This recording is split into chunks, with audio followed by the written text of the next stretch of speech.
Fam,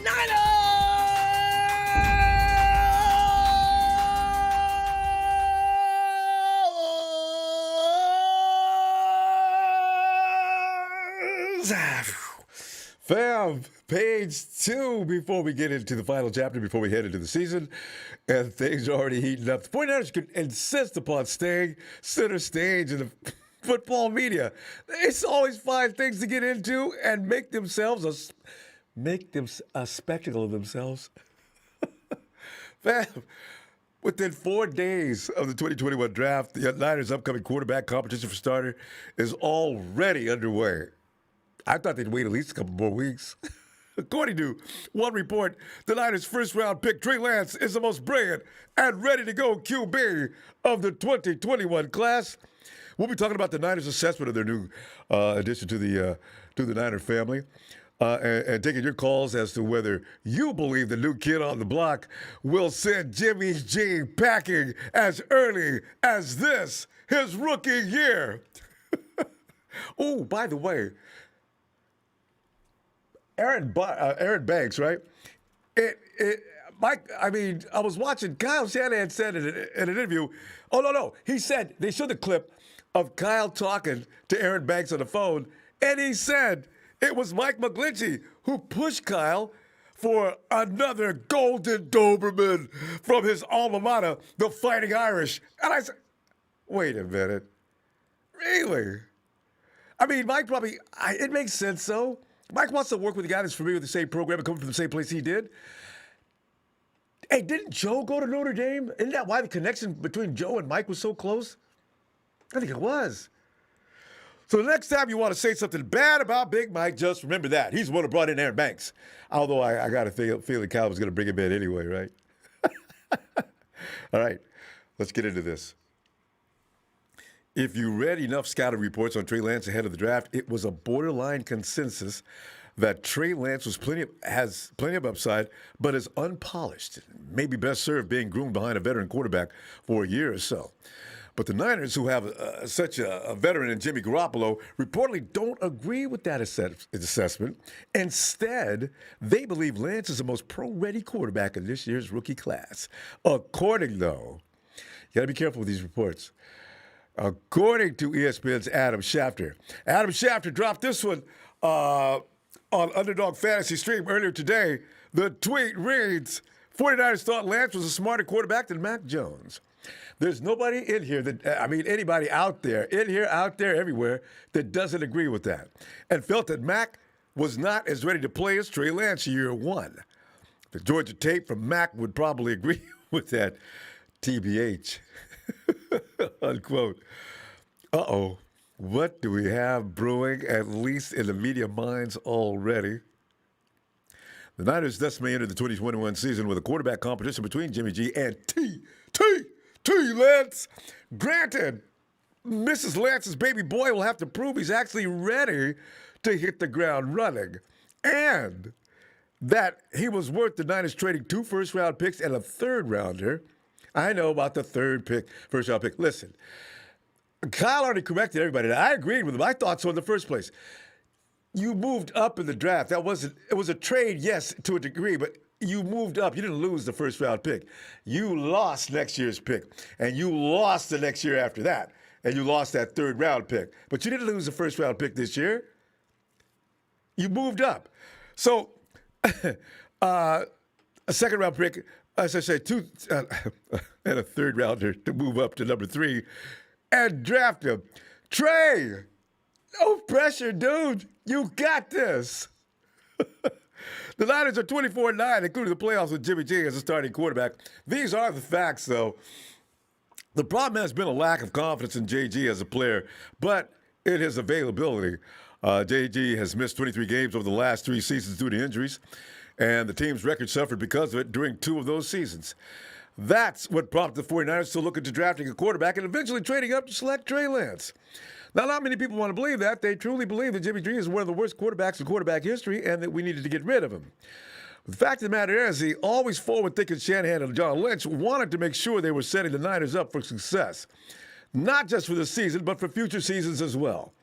And that's why they held on to G while drafting his successor. Now, Janet Shanahan told Rich Eisen during an interview today on the Rich Eisen Show, quote, being here, being the head coach for 4 years and just seeing how hard it's been for us when he's gone down, we haven't had him. We knew regardless of what happened, we weren't going to go into this year. Not another year with Nick Mullins and C.J. Beathard. Like that.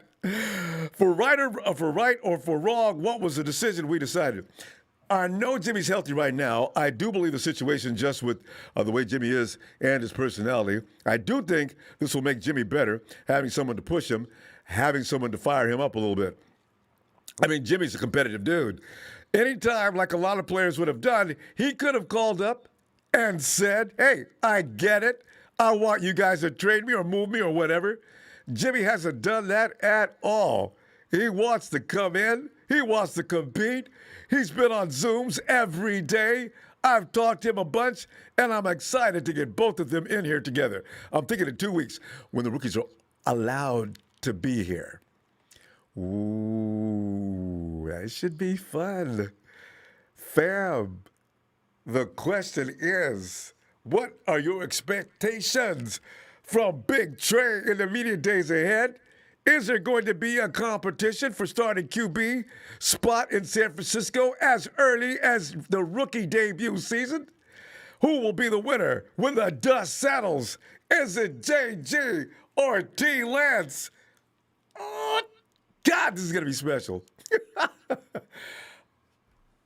I'm with Kyle. Kyle already said it. He says, you know what, with Trey's, what he's got to learn, it's going to be difficult.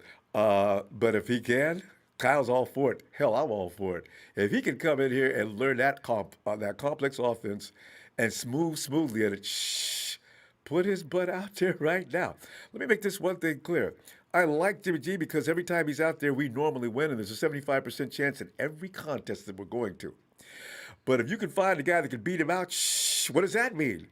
85, 90% chance us winning? Hell yeah, I'll take him. Believe that. Anyway, hey, let me put on knees and say, hey, Big John, get in here, man. Ronbo. John. All right, John, the table's set. The guys have been told it will be a duel at sundown. Or should I say sunup?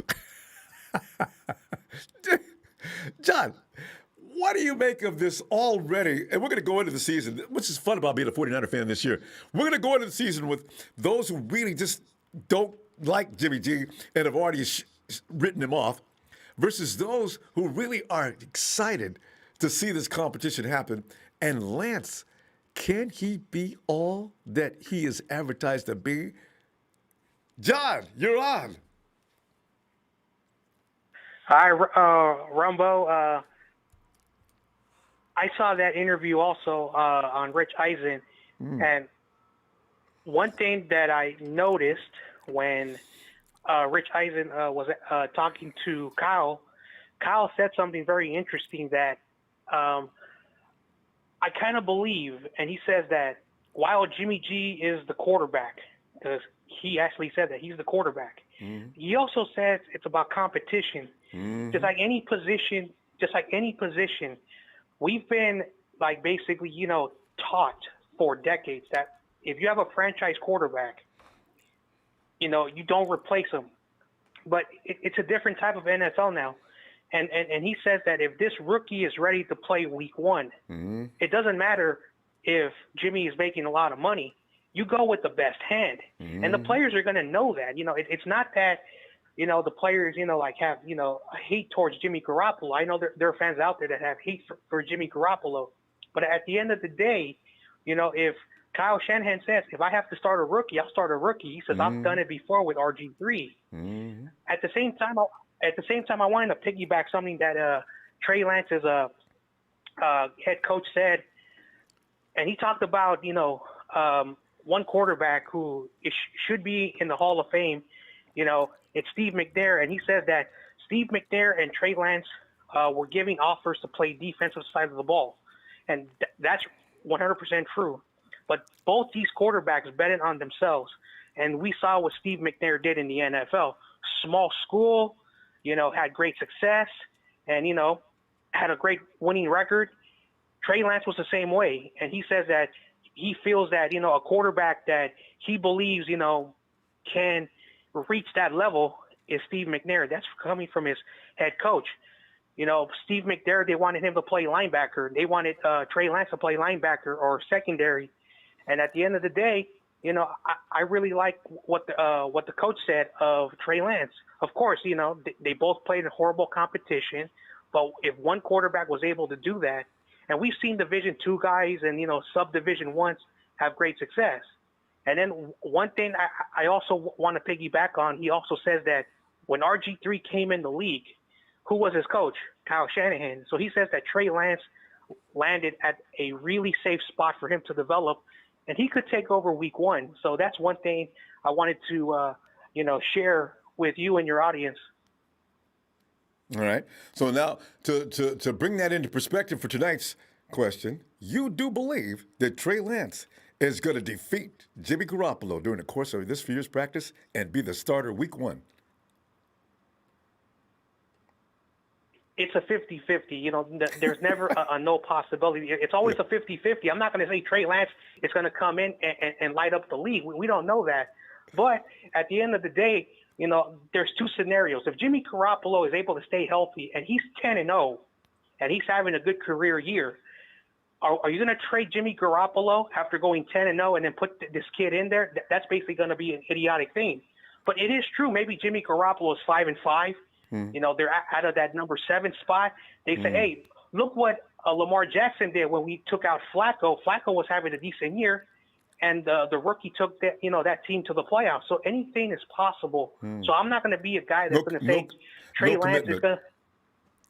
No commitment yet, then, which is smart, because in 5-5 we'll definitely see. That would mean for sure that you're going to see Trey Lance in that magical week 8 anyway, but because that means that's a bad trajectory. But 10-0, people that think of Jimmy's leaving at 10-0 for draft picks are going to be feelings going to be really hurt. Kyle is no fool. If I got my quarterback going 10-0 and the team's moving with that kind of momentum, we're going to the playoffs with Jimmy G. So if he goes 10-0, it's over.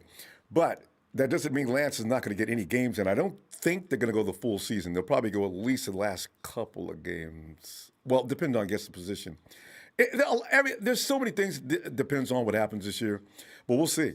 But anyway, okay, you're going to say 50-50, there's a chance, and that's safe. Just say. And then one last quick thing, 15 seconds, and I'll make it quick. Okay, cool. Like the 49ers, the 49ers could clinch the division, and then with the extra game, they can put Lance, start a few games. They could put him in goal line situations.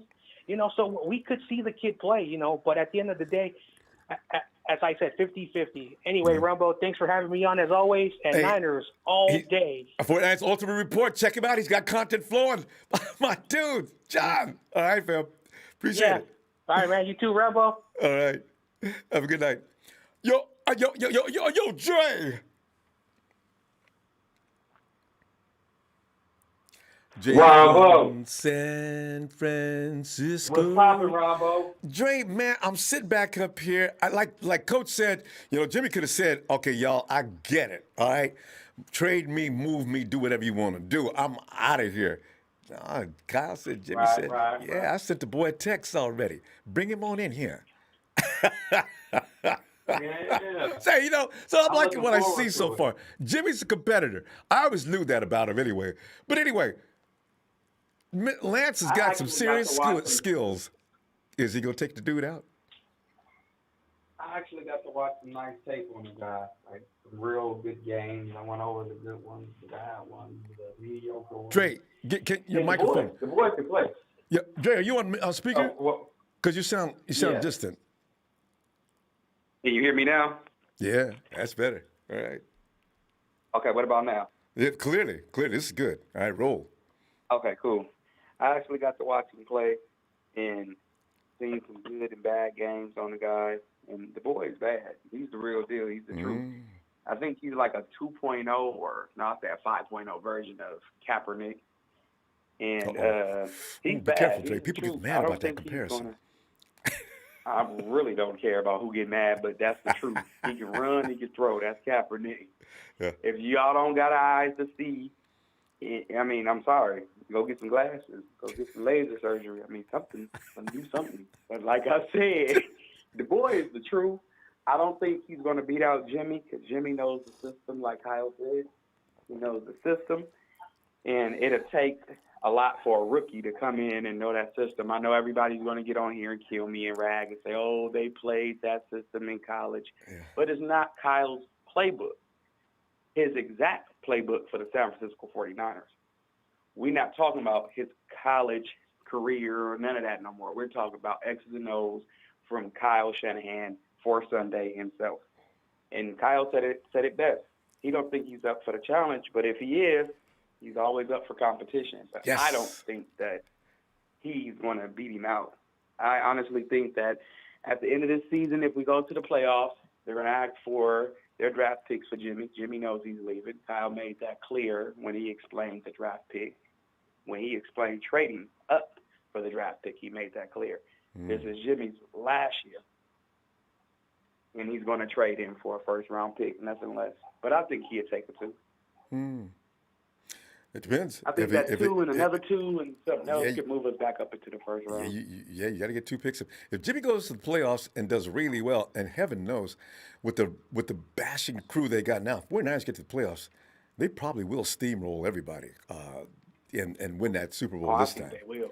Yeah. So and you get 2 first-round picks for them that way in a hurry, unless Kyle sees that maybe Trey may need another season and just finish Jimmy's contract with him because he ain't got nothing to lose with 1 year left. If Jimmy I gets really hurt, don't think that, Ronbo. Ronbo. Did you hear the boy talk? That boy is intelligent. He has a brain. No, he was talking to Dak I'm just saying. Prescott. I put a hypothetical out there. No, I'm not saying anything about Trey. Oh, okay. Yeah, no. If he does it, he does it. Okay. You know. But if I just say say in case, because NFL is a scary place. Yeah, it is. That's what I said. It's a lot different from that than those you see in college. And Jimmy's has done it. If he do it and take us winning, I hope we keep him for another year to give Trey another year. But I don't want to stunt his growth by having him hold a clipboard sitting on nobody's bench. Because that'll stunt any player's growth just sitting there and aging and not getting out there getting your reps in. Well, so remember the guy who's pissed off over in Green Bay, he stayed on the bench behind Favre for a long time. Jimmy had to sit behind Tom Terrific for a long time. Every now and then you see a quarterback that has it depends how you treat it in practice because ain't no defense better than the 49ers. If you send our defense at Trey Lance on a daily basis at 100 miles an hour, he go learn. He go learn and keep on getting up off the dirt. They ain't going to tackle it, but you'll say, Hey, Ronbo, remember what we did to A-Rod. Don't forget what we did to A-Rod. Everybody hop on that bandwagon of A-Rod. He's a dope player. He's an MVP. He's good. He's great. But nevertheless, if you don't bring home the Super Bowl ring, it does not count. I know, right? I feel bad for And that's the same thing with Jimmy G. And they all sat on the bench for years and stunted their growth and their confidence to go to the next level. Who knows? In one of them years they were sitting on the bench, they could have won. Might have been ready.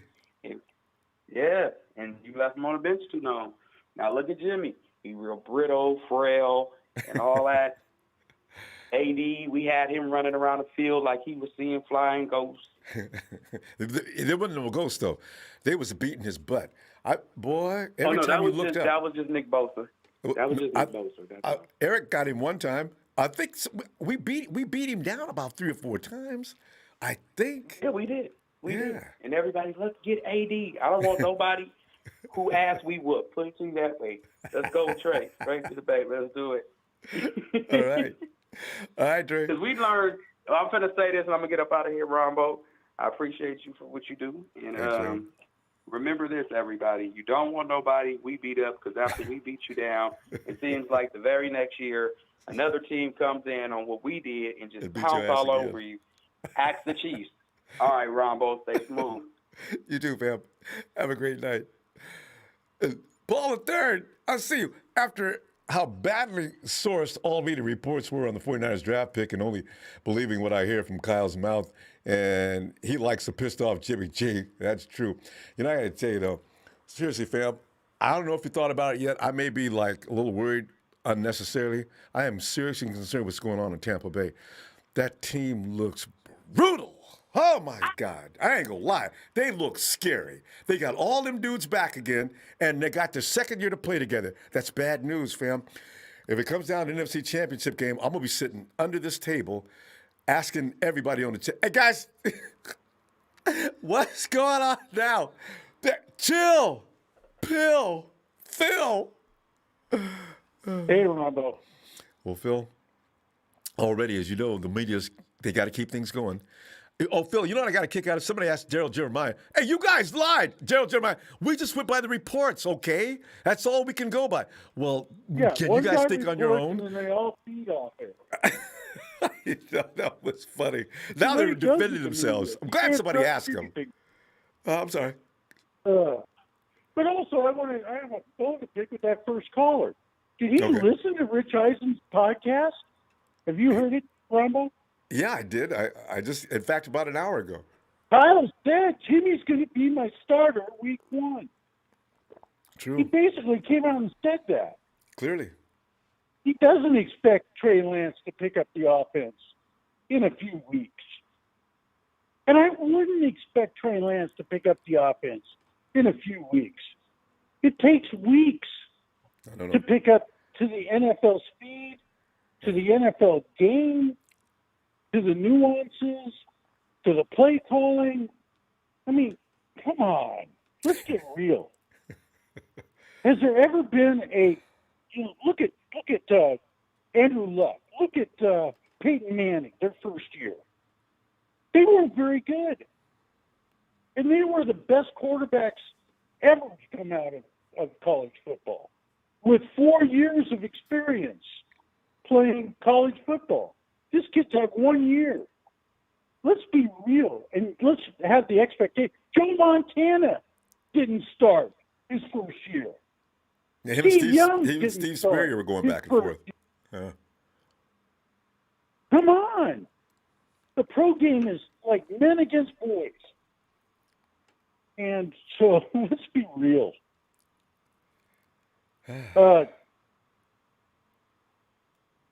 not going to start, Trey. So let's get it real. I just thought. The bitterness about Jimmy's, it clouds people up. They really think he sucks. I don't understand why you'd go that Do far. they with ever it. take Kyle for face value for what he says and what John Lynch says? They've been telling us the truth all along. Actually, Nobody that's true. believes them. Yeah. And then they ran with the narrative the media put out. Yeah. Oh my God. This frustrates me. Wow. I'm But, having fun you with know it what? myself. I'm expecting Jimmy to start. If he gets injured, yeah, then it's going to be transfer over. If he starts losing, yeah. Phil, But if he starts winning, and with this schedule, I don't expect him to lose. Yeah. Honestly. Phil, I got to tell you, though, I got a feeling but unless it's week 9 or 10, you're going to see Sudfeld or Rosen. I don't know which one of them is going to win that. I don't think Kyle's going to put him out there in a situation he's not ready for. But you're right. Well, I think a lot of people ignore that. He's get a not. big lead on a team. Yeah. He's going to get some reps in cleanup game, and he's going to get maybe some series that he's going to have some reps there. But other than that, you're going to start Jimmy, and Jimmy's going to play until Jimmy fails, and that's the way it's going to be. And until these people get it through their heads, just crazy. They'll get over it. If we go 6-0, they'll stop. Right now, And he missed looking that at our pass. We had a schedule, Super Bowl win. We hate him. I don't care what he's ever done. So when that, they'll get over it. Ronbo, look at our schedule. We got Detroit, Jacksonville, Philadelphia, Cincinnati. We've got a lot of we got the last place schedule. The defense is going to eat those teams up no matter what the offense does. Those guys are in trouble. Exactly. Oh, my God. Exactly. So, we've got 6 wins on our schedule automatic if we stay healthy. And then Oh, don't talk like Who this. knows? No injuries. No injuries. And then I count the 2 wins against the Rams, 1 win against Arizona, 1 win against Seattle. That's 9 wins right there. Sounds Or good to 10 me. wins, excuse me. Anyway, Ronbo, I'll let you go. But Nice, Phil. it's frustrating. If you listen to this podcast, Kyle said Jimmy's going to be my week 1 starter, period. Well, He I guess didn't say differently. I guess you know where Phil is betting on. So there you go. Phil's put his bid in. All right, Phil. And I'll bet the house. I'm just glad I don't have to sell my season tickets because they didn't draft Mac Jones. But Me and Mrs. Jones. oh, Phil, have a great night. I'm gonna probably be back all tomorrow. right, I think we're gonna have take fun care. all week this week. All right. All right. Bye. All right, fam. Bye. And we go over here. The Niner you love to hate. Thanks, fam. Thanks for the contribution. Sounds like Chill Pill didn't like the pick. Quit crying. It's a new day and age. OG Trey is starting. Deal with it. One question though. If Trey doesn't start, are you guys gonna be okay? He's got an uphill thing to work here. I wish nothing but the best of luck, kid. Like I said, with me, it's about winning. If you could beat Jimmy's ass so good in the preseason, hell yeah, I'm with you. Bring him on out there. Because that means now ain't no way in the world we gonna lose. Jesus. Ronbo, the GOAT, the man, the myth, the legend. Oh, God. We haven't heard that before. All right, the Arizona, my boy. Thanks, fam. Don't make me blush. That's too much. Thanks. Hey, Jesus, you see the question of the night? Now, Jimmy hadn't said, look, I get it. Y'all don't like me, trade me. He didn't. Jimmy says, all right, let's get this underway.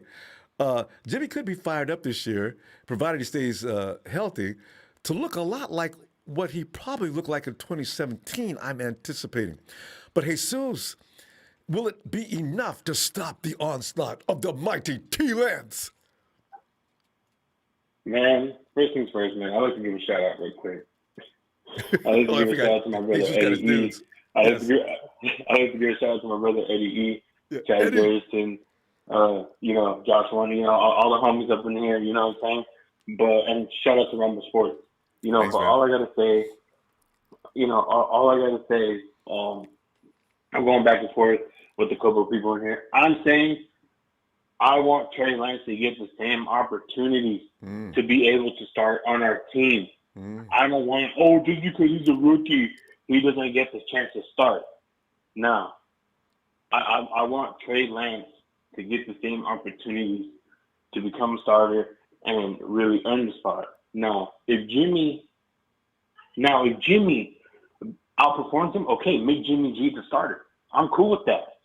But personally, I want Trey Lance to get the same opportunities as Jimmy Garoppolo. I don't care if Jimmy G's been on our team since 2017. I just want Trey Lance to get the same opportunities as Jimmy Garoppolo. That's why we traded up, and that's why we gave up so much for us to get our future.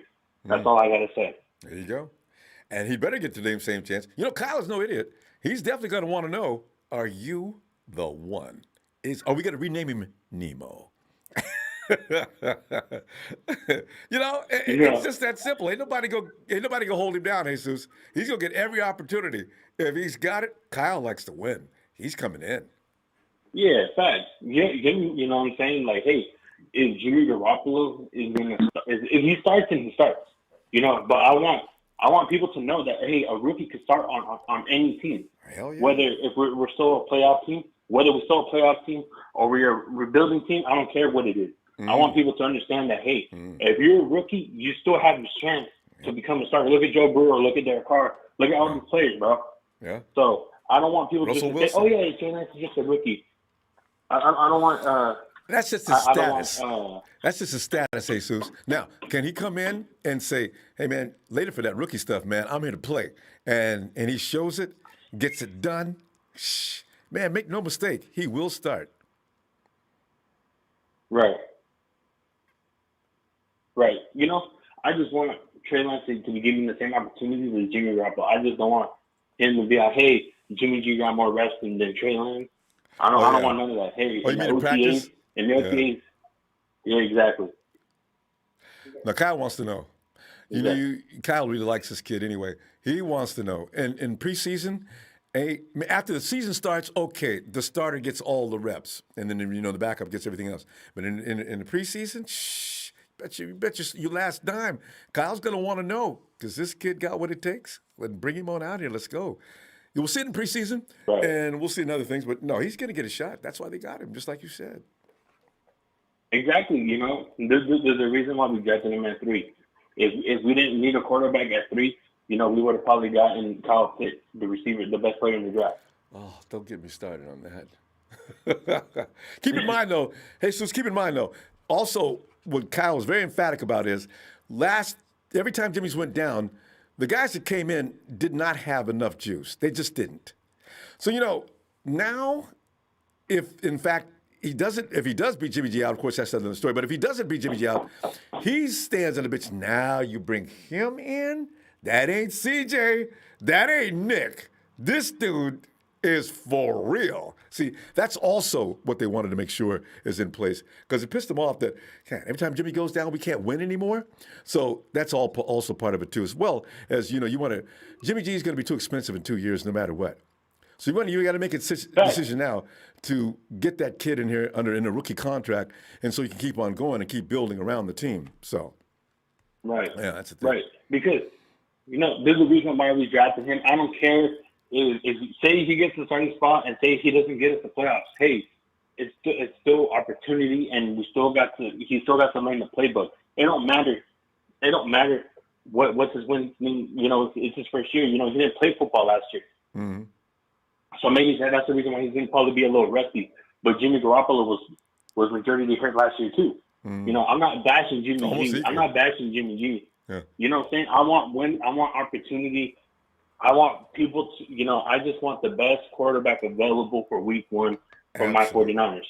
That's all. That's all. You know what I'm saying? If 49ers, that's what it's supposed to be. If people are going to say, you know what I'm saying? If you know what I'm saying? Like, if Trey Lance doesn't get the shot, it's because Jimmy outperformed him, and that's fine. I just want the best person to start for that week. That ain't too much to ask. I just don't want it to be. No, trust me. He is going to get every opportunity. Don't even think anything otherwise. Kyle's already made that clear. Yeah, we got to go, though, fam. You want to say goodnight to your boys? 10 seconds. No, man, it was good, man. Thank you for the platform, man. Hey. All I got to say is go Niners. Win or lose, I still stick with my Niners. There you go. Haters, you know who you are. There you go. Haters, you know who you are. They're not in here as much today. I don't see them. But we'll see. Hey, so we'll see you tomorrow, fam. I think we got plenty to talk about this week. All right. All right. Night, fam. And Later. there he is. Drum roll, please. Oh, I'm sorry. Briggs truck, Timmy. Sorry, Bucks are too deep. Niners will finish 11-7. I'm seriously, every year I have a team I'm worried about. The Bucks look brutal. Hey, you got another one here? No, okay. Oh, T. They're all the same color when they show you the T. 12W. He says we can play both. Let Trey get reps during blowouts. I see that. I also see Trey, if nothing else, in a Taysom Hill role every now and then. Just getting warmed up to the NFL speed.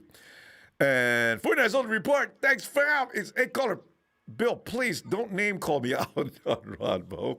Jimmy G is a guy entering the year, but Kyle also said Trey can win the job. In fact, let's be, we're all on that same page. Everybody knows, and just say Jesus is very concerned, nobody's going to stop Trey from competing. That's not going to happen. He's going to get every opportunity. But when it's over, they're going to make a decision, and that's the question tonight. Is it going to be Trey or Jimmy? That's what I'm asking. I'm not asking for. They better not cheat, Jesus. He's not a rookie. He's a rookie, yes. But he did. No, don't worry about it. No, that's not the way it works. They're going to give him every shot. You trade up to 3, you take a good look at him. Trust me. Hey, and there he is. It's that man of men. I've always wanted to say that about you, Norm. And what Not does he have to Storm and say? Norm. What does Storm and Norman have to say? That's what I want to know. It's Niners all day. And Yes, what good news has come our way? I know, right? So we have Kyle Shanahan goes on and it's like somebody said earlier, somebody went on Rich Essen and said that Essen? I Jimmy like G that. is the starter of this year. So all that controversy that people had about it, about who is going to start this year, that kind of settles the answer. For me, not so much. Because, me, I'm a very out of this world thinker. So, you never know what Cal Shanahan may have going on in his head or what John Lynch's hairline is sculpting together in that playbook. So you never know. You might have this guy out there on the field as soon as possible. You feel me? So you never know. You never know. You trade Jimmy right now, but you need that. You need a one first round pick back now. Norm, can you imagine a draft with no first round pick? I'm real worried about that. I can't imagine it. I can't imagine that. Back-to-back years? Oh, no. But I think the 49ers was really smart with this one. Like, I really appreciate how they came through with this one because it's like you go 2 years in advance, and this is a formula that the rest of the football team is probably going to end up picking up, where you have, okay, and they took advantage of a cold scenario when you have an ugly season like what we had last year and, losing the Super Bowl and all that. This is a perfect time, and the timing was so perfect. The football guys blessed us with the best quarterback class in this draft. Yeah, you got to get the guy right now. Have to. Can't wait till next year. And will Trey Lance start this year? I think so. I don't think he necessarily got to start, but I know for surely he's gonna get some reps. Oh yeah. For sure, he's gonna get out. They're gonna put him out there on that field. I mean, it's like this. Cap. They talk about all these quarterbacks, like good quarterbacks, great quarterbacks. A lot of them are Hall of Famers too that didn't start their first year. Rip George Kaepernick also one of them. Rip George Floyd. And whoever this doof is that just cut me off, go eat something. I don't care. Anyway, so you got all these quarterbacks that didn't start their first year. Doesn't necessarily mean that Trey doesn't start, but I know Trey scores this year. Hey, there's matter of fact, that's his R&B name. You know how they have Trey songs, right? Trey scores. That's the one. Make that a trend, y'all, here on the chat. You feel me? Trey scores. Everybody saying Trey area. That's a good one too. Trey scores. Mr. Steal Your Job, Mr. Steal Your Girl, Mr. Steal Your Team. You feel me? Sounds like Dre. Going down.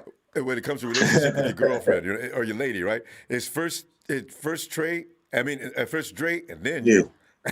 Right. So hey, shout out to Quest. What's up Shout out to Quest for Six for saying he around me in Sherman. Speaking of Sherman, come back here because you got Lenore. He keep, he been looking up to you, man. Let him come over here and soak up some game from you so he can be the best corner of the game. So when you try to put one of them star receivers like the Seahawks or the Rams or the Cardinals picked up, that's the results you're going to get. Shit. And that's all I got to say. You said a mouthful. Is Norm, is there a pizza in front of you? There a pizza? I heard somebody said Chicago-style pizza. Norm's having Chicago-style pizza? It's my favorite. Oh, my God. Okay, man, I'm not having no Chicago. I'm finna go have some buffalo wings, man. Back on these bison, man. We finna be running these people over like bison, bro. Somebody called you. Maybe they just call you Chicago. That's your new name, Norm. Chicago-style Norm, maybe. I never. The last time I went to Chicago was boot camp, but yeah, I appreciate y'all and everything y'all got to say. And it's Niners all day. There you go, Norm. See you tomorrow, fam. Have a great night. Yes, sir. Oh God, that's a good question. What is Sherm gonna do? Sherm, man, stop clowning, man. You know you want to come back to San Francisco. It's embarrassing to go a whole year without playing, especially at this point in your career. Get on back here, man. Santana.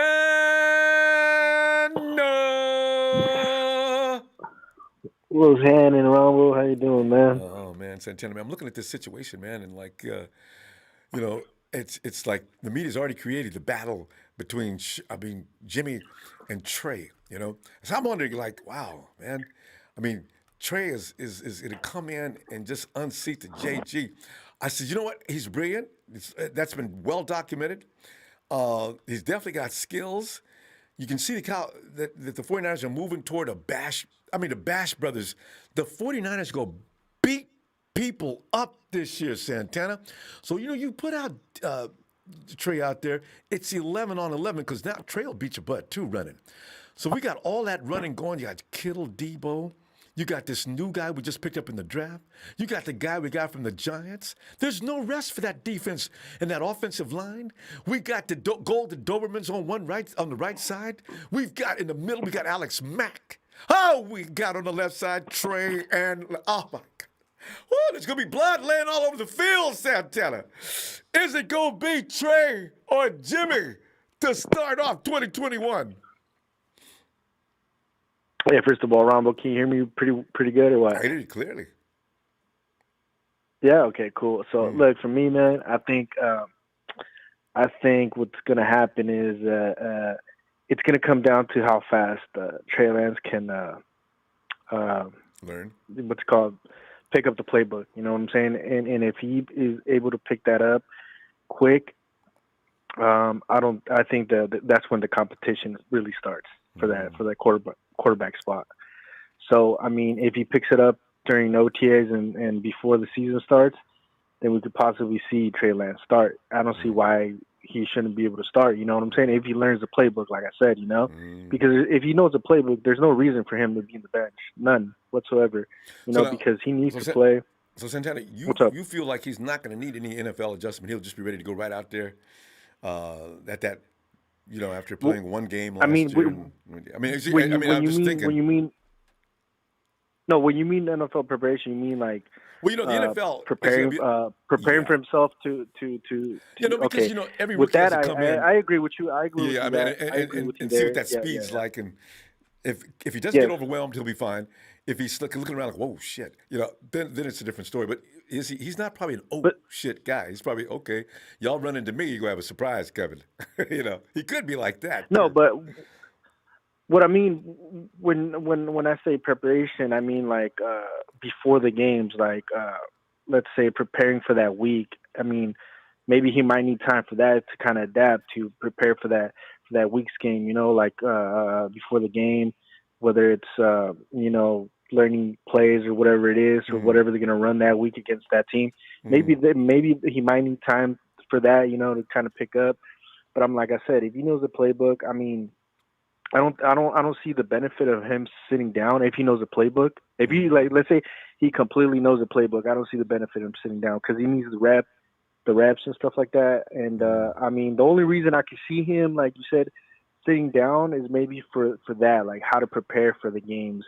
You know what I'm saying? Being a pro, like how to recover from a game and stuff like that. Like that's the only way I can see that it could help him out. Yeah, that's not what I was talking about. I was talking about the adjustment coming from college ball to the pros. There is a short adjustment. It's going to look a lot different than what he's seen before, right? How does he react to that is going to be the thing. If he can react to that and stay, because he's a cool dude. When you watch him at North Dakota State, there would be all this violence going on around him. The dude was chill. I'm impressed with that. If he can do that at pro level, he'll be fine. I think sooner or later we're gonna have to find out, and he's gonna have to find out himself whether it's this year or the following year. It doesn't matter. It's gonna, if he says this year and he goes on next year, he's gonna have a lot to of learn, trolls tonight. Rudy, that better not be you. Sorry, go ahead. Rudy's scared right now. That's what's going on, man. He knows we got something in Trey Lance, Ronbo. But I mean, like I said, I mean, if he learns the playbook and they go into the preseason and he knows the playbook as much as Jimmy G, I don't see why there can't be a competition. You know what I'm saying? Yeah. But if he doesn't, and if he sits down behind Jimmy G, well, even better. You know what I'm saying? But at the end of the day, we got to see what the kid has. whether it's this year or next year, he's gonna have to he's gonna figure out how the speed works in the NFL, you know. But from the ability from Trey Lance, from watching him, Ronbo, I mean, the kid, I've seen a film on him, and he is good. Dynamic. You know, he's really good. He is. Dynamic, and this offense is gonna look super crazy. I think this team is gonna run, and if you want to try to stop the run, well, guess what? Trey Lance can light you up from the from the air too. So it's gonna be we have a good team this year, Ronbo. Definitely have a good team. We need to see the season. But for you want Jimmy G? Yeah, no, I want him just because I know he knows the offense. I mean, not only the offense, but he's had experience with Kyle for over a year. It takes that long to learn that offense and really be effective in it. This is what I'm talking about. The second year, Jimmy should be all the way ready finally. And the receivers we got now, they're not rookies. They're not second and third tier. This is legit. So, yeah, I do want to see what Jimmy looks like in this. But we'll see. Hey, it doesn't mean anything. Trey may still be more than just that. So, we'll see. Yeah, but one more thing, Ronbo. At the end of the day, let's say Trey Lance does start. I mean, he has a supporting cast, man. He has one of the best coaches. He has great receivers, tight ends, everything. So he has a good supporting cast to succeed. You know what I'm saying? Absolutely. And everybody's pulling for him. We're going to find out. All right, so I'm going to put you down for Trey. All right, sir. You sound like leaning like in the middle. Okay, well, Trey is your starter. Yeah, I'm in the middle. In the middle. Okay. Yeah. All right, fam. Right. Let's set him to go. See you. All right, fam. See you tomorrow. Yeah. Hey, and there he is. Forget about it. It's New York's finest. He's already relocated on the West Coast. Nana Mike. Forget about it. Oh, what's going on? Hey, Ronbo, we got a bunch of Momos and Jobos trying to mess up the show tonight or what, Ronbo? No, I don't know what's going on with that. They've left the chat, and that's why you don't see them. They're busy working the phones. Yeah, I see it, Ronbo. I see what's going on. I hear what's going on over here. Anyway, listen, hey, I love it, Ronbo. I love it. I've been waiting to have this conversation for a long time. It seems like for a long time. I just had to convince the rest of you we was going to be having this conversation, But anyway, now that we're here, Ronbo, I just look at it like this, all right? I think I first of all, I want to say that Jimmy's really, really handled his deal with class, and I respect the hell out of him for that. All right, he's been extremely professional about it, and I respect him for it. And look, let's just everyone in here, including Chill Pill Phil, all right, let's just talk reality here. All right, here's reality. All right. Within some period of the first 4 games of the season, Jimmy G's going to get hurt. All right? Oh, come on, Mike. Don't be wishing that, talking that stuff into existence. We don't need no injuries. It can happen to any one of us. No. The IR cannot get involved this year. No IR. It won't stop it, Jimmy. First thing you know, you got your receivers going down. You got your defensive linemen going down. Don't start that, Mike. Let's not ignore the elephant in the room, Ronbo. What? All right? It's okay. $80 million. Jimmy doesn't get paid $80 million a year, Mike. We had every other guy on the IR. Don't talk like that. Ronbo, look, here it is. I get it, Ronbo, but here's the reality, Ronbo. I mean, when Shannon Sharp, said this number, I get up in the morning. Early bird gets the worm, Ronbo, all right? When I get up, I watch a little bit of my Shannon Sharp on there, watch him beat up Nick Skip Bayless over there about his shitty cow broads, And when he said that Jimmy G missed 25 games in the last 3 seasons, look, I get it. We had a lot of guys injured last year. I get it. But overall, in the grand scheme of things, it's just what happens, all right? Now, I hope that doesn't happen, Ronbo, all right? Look, here's my idea. My idea of a good season, Ronbo, is this. I hope that Jimmy can last and play through the whole season. I hope that throughout the season, Trey gets sprinkled in here and there. All right, I hope he gets some packages come out. Hopefully, there's some games that we're well ahead in. I don't know if there's going to be many, but if there is, he gets to come out in those. All right, he's going to get experience in the preseason, and I hope that if we can go all the way, even if we win the Super Bowl, all right, and we were to go all the way, and Jimmy would have lasted the whole season, and Trey gets sprinkled throughout, and he makes plays here and there throughout, it's still going to set us up better than any other team out there. And that is, we'll be able to get top friggin' dollar for Jimmy G, which will recoup a lot of what we gave up for Trey Lance. And ring number make 6. it almost as if we, you know what I mean? Exactly. And it'd be almost as if we got him for free if we could really reap the benefits of another good Jimmy G season, whether that falls a little bit short in the playoffs or whatever. But if he does good, that's going to be better for us in the overall grand scheme of things, because here's the bottom line. Trey Lance ain't going nowhere, all right? He is the future of this team. He's the future of Kyle Shanahan's playbook, all right? You know, part of when he's falling in love with this kid, a big part of that is falling in love with the new friggin' pages he's going to be adding to his playbook with this kid in there. And he already said, it was one of the first things that made me smile, Ronbo, in his press conferences when he said, when you get to play 11 on 11 and they have to account for him running, it just changes the game. That's exactly what he said. It changes the game. And you bet your ass, when he's running those bootlegs, those play actions, and he's rolling them out, and everyone was like, oh, don't worry, it's just Jimmy G. Let's just stay right here in zone coverage. Nah, don't do that with Trey, because I tell you right now, he's going to make you friggin' pay. I swear to God, Ronbo, it brings the biggest smile to my face when I think about what this kid's going to do to all these little pricks that's been making us chase him around for the last few years, particularly the C-Scum and Wilson up there, all right? So many times we should have just smashed them, and that little prick, excuse my language, Ron, I get excited, all right? That little guy just would run around and make something happen, and friggin' that used to drive me crazy, Ronbo.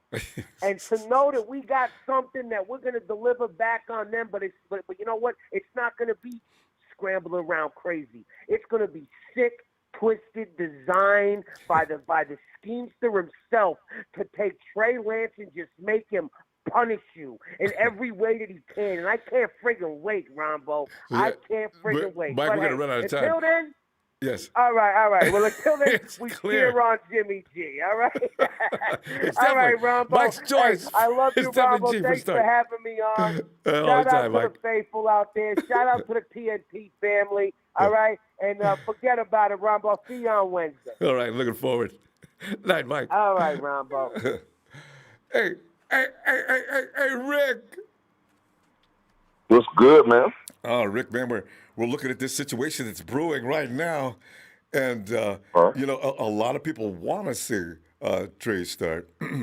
But you know, only Mike. Now, Mike didn't actually commit. We haven't got a full commitment yet as to who's going to start. Most people have been kind of cautious about that, and it makes sense. I mean, it's an uphill climb. I mean, to come in and learn Kyle Shanahan's offensive system in a few weeks and meld and build chemistry, it's probably asking too much. Now, I don't know about starting week 1, but that could change over the few weeks, but maybe. But if you've got another angle, maybe, Rick, can he do it? Can he make Jimmy sit down starting from week 1? From what Kyle Shanahan said, basically, he didn't commit to Jimmy G. He didn't really commit to Trey Lance. He basically stated, and it's true, it all depends on Trey Lance. He said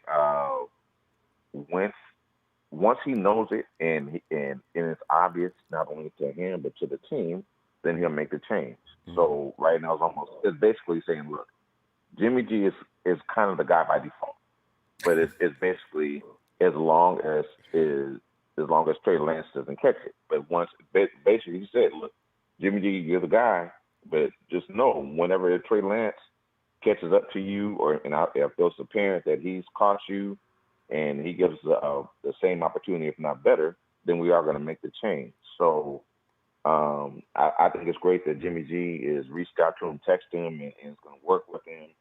But I know at the same time I think it's good right now because it's a healthy competition, and so it's going to bring out the best in both of them. Because and, probably going to and Kyle also said that as well. Trey's going to make Jimmy better. Oh, without question. Without question. He's going to make him better because the thing about it is pressure. We all, whether you like Jimmy G or not, one thing we all can agree on. One of the biggest issues everybody have with Jimmy G is his health. So I bet you this year, he's probably going to have one of the healthiest years he's ever had. Even if it hurts, don't say nothing. Just keep going. Right. Exactly. What I do believe is they will probably bring in Trey Lance on special packages and stuff like that, just to kind of get his feet wet. Because the thing about it is, if he hasn't played, he only played one game last year, and that was just to help some people keep their partial scholarships or whatever the case may be. But he can't. If you say he doesn't have experience, he can't continue to gain no experience sitting on the sideline. Yes, it's good for him to get in practice reps, but eventually we understand that practice versus real game speed is two different things. So I'm pretty sure they're going to start getting him in and starting him in more and more. Oh, just kind of like with Taysom Hill with the Saints or whatever the case may be. Not all the time, and nothing like that, but it's basically on Trey Lance. And I hope Trey Lance pushes Jimmy G to we almost have like an MVP type of season because it benefits the Niners. And more so than anything else. Rick, it'd be fun, and people should be able to pay to come in and watch that practice, those scrimmages. Let's see, put Jimmy G on you know what? We haven't got enough talent on both sides of the ball. Jimmy G versus, and it probably will be that way in scrimmages anyway. Jimmy G versus Trey. Let's see. Right. Put Trey. Everybody pick their team, right? Debo goes with Jimmy. Let Ayuk go with Trey. I'd love to pick the teams and let them battle.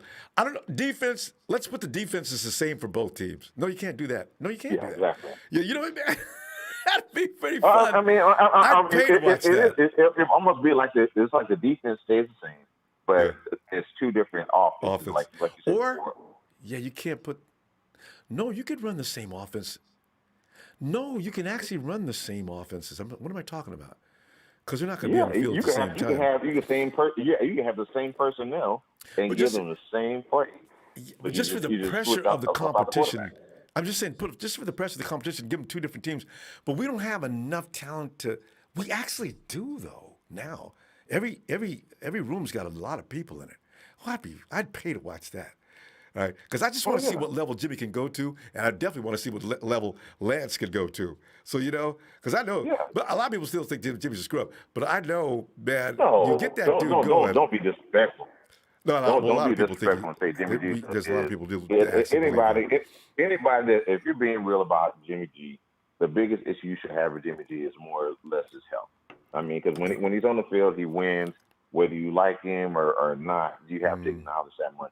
The biggest issue, even Kyle and John Lynch acknowledge availability. Is availability. That's been the and when the he main leaves, thing. we automatically lose. That would suck. Oh, if I was my an God. owner or coach. I know as soon as it sits down, we're done. That cannot be the case. So that's part of what happened too. Yeah, we have better backups. We have a quarterback in training, whatever.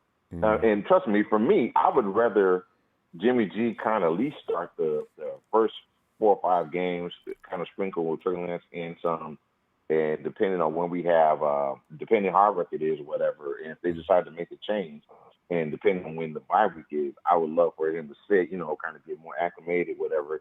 And if you're going to take over after like the bye week or something like that. As long as we're not in a drive, if it's like we're one game ahead of Seattle or something like that, you don't want to put the rookie in until if we're ahead by 2 or 3 games in the division, going into week 13, it doesn't matter. Yeah, get him some time in. You don't want to disrupt that team right in a playoff. No. So, but we'll see. No, not at all. Jimmy could fail, I mean,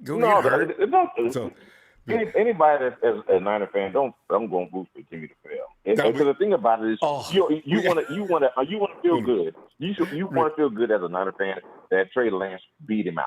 Not that he won. That's what I'm talking about. At There that you point, go. you don't know if he's really good or not. There you go. Rick, we're running over time. Let's see you tomorrow. All right? Absolutely, man. Niner faithful, Niner empire. Y'all have a All good right, evening. fam. Have a great night. All right. And get ourselves to Renzo. Renzo's running turbines. Renzo! Greetings from North Florida.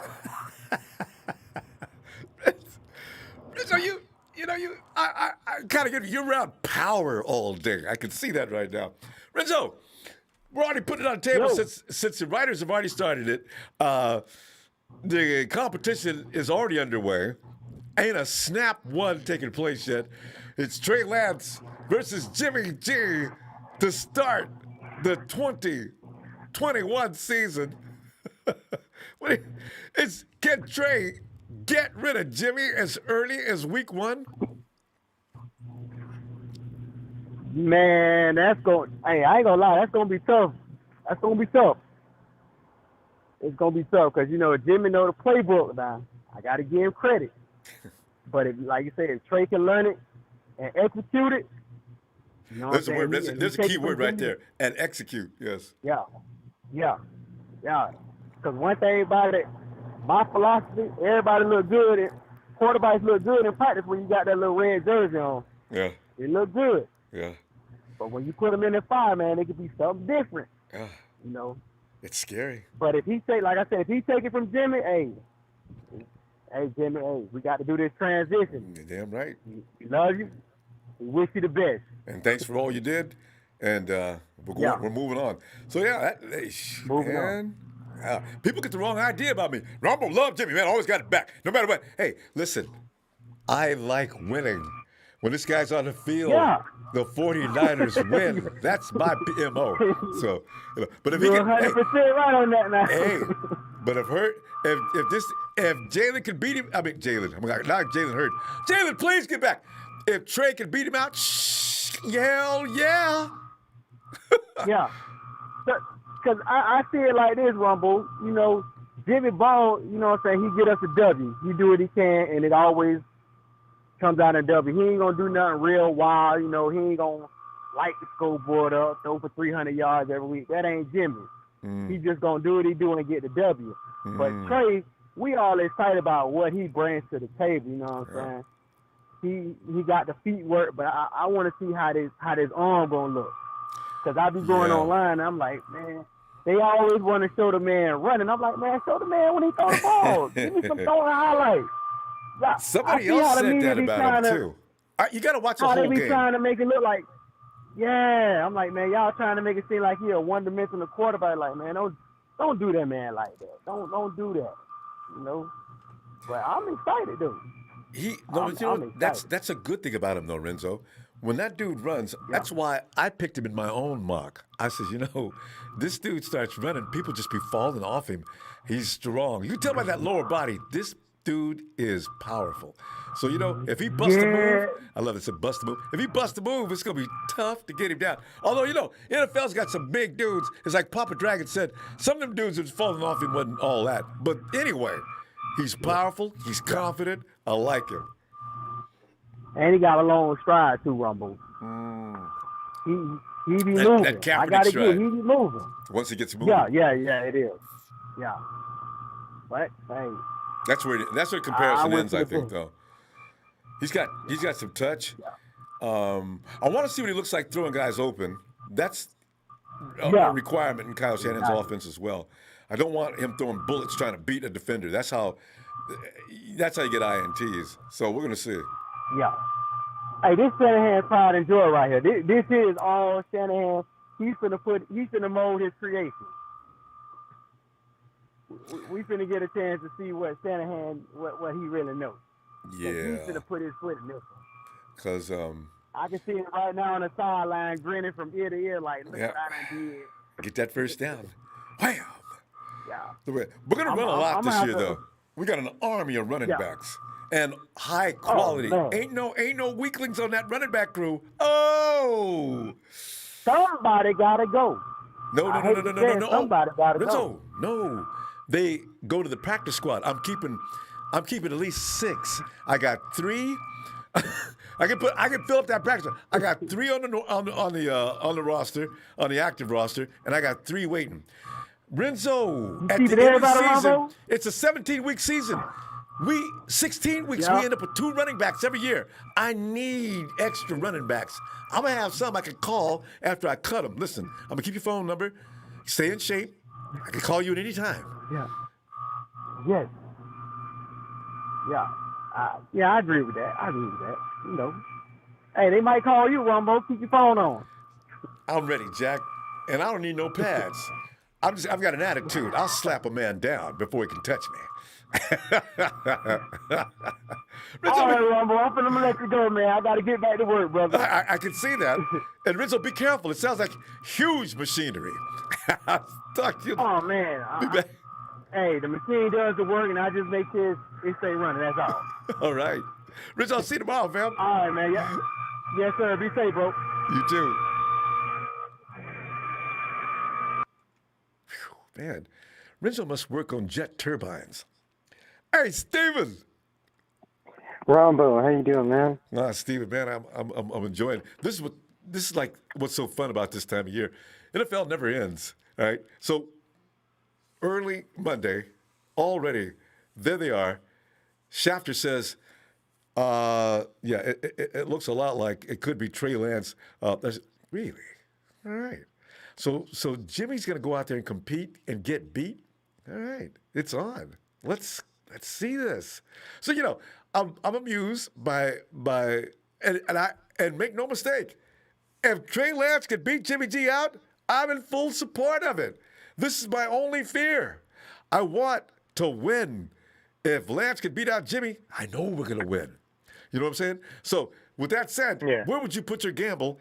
Is Trey going to beat Jimmy out? Or is Jimmy going to maintain and let Trey learn for a while? What's going to happen? Jimmy's going to maintain, and I'm going to stick by that statement for a lot of reasons. Why? Because Trey Lance has to go through Studfeld and Rosen to get to Jimmy G. Obviously, as a rookie, he's probably going to beat out Studfeld. He might beat out Rosen, but he has a hill to climb. He can't just walk in and be like, yeah, I'm secondary now. Or I'm not, and I'm going to take the crown. Now, the man has to learn. The kid has to learn. You can't just jump in the ring and think you can box with the Incas and dance. It's not possible. But, do I see him getting some play time? Of course. This preseason we have to look forward to. Our schedule is a cakewalk. Our schedule is literally exactly what Pittsburgh had last year, if you really think about it. And they went 10-0, made only me real mad. competition. Yeah. Yeah, and I'm like, all they had was easy schedule that the whole time. Their entire conference was whack. But our conference, on the other hand, it's going to be a little tough. I see us obviously sweeping the Rams, and I see us sweeping the Seahawks. The only team that's probably going to give us trouble is, the Cardinals, because Kyler Murray is like that one badass little kid that you can't catch in the front yard. And look what he's got. Oh my God, he's got weapons. Yeah, he's got weapons now, so his team is going to be a little more dangerous. But if I were to say, start Trey Lance against the team, I'd have to say against Chicago, Jaguars, Detroit, and Cincinnati. Those 4 teams would be a great starting position for Trey Lance just to learn and cut his teeth.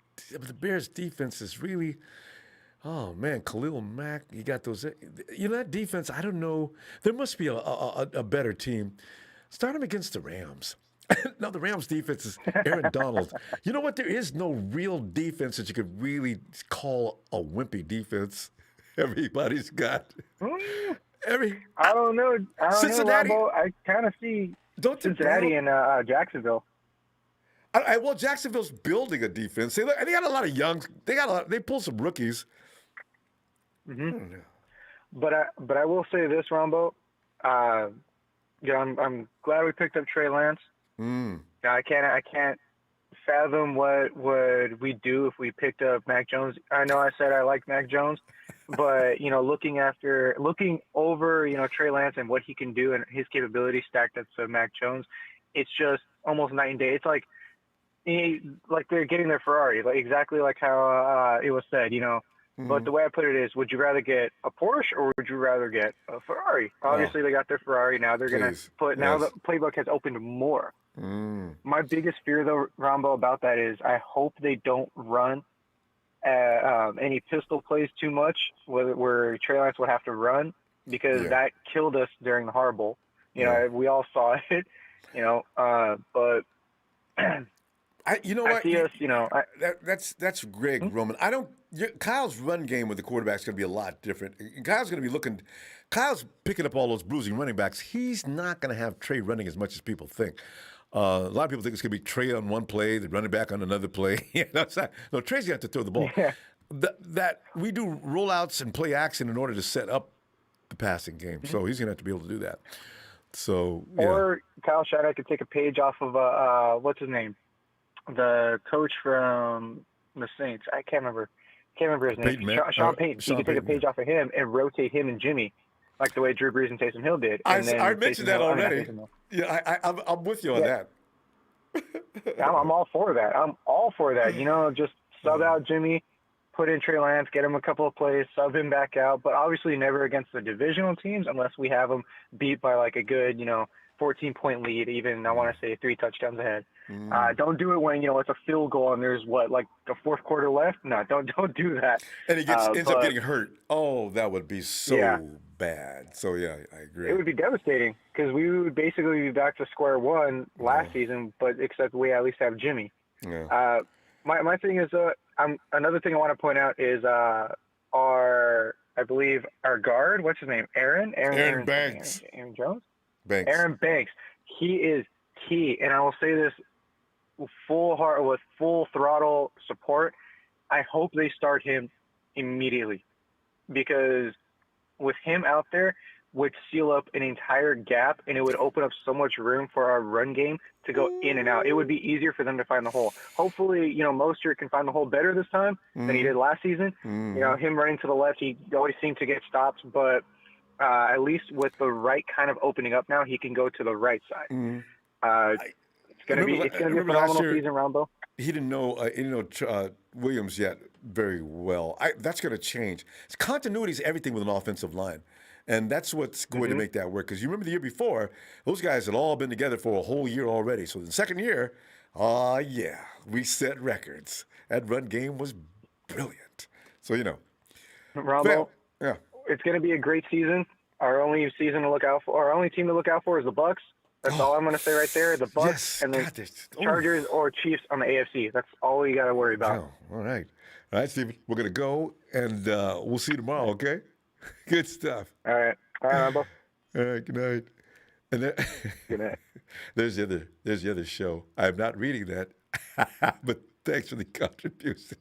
The show takes a lot of flack. Jay Realistic, Ronbo, it's my 30th birthday. Will you wish me a 49er B-Day? Would kindly appreciate it.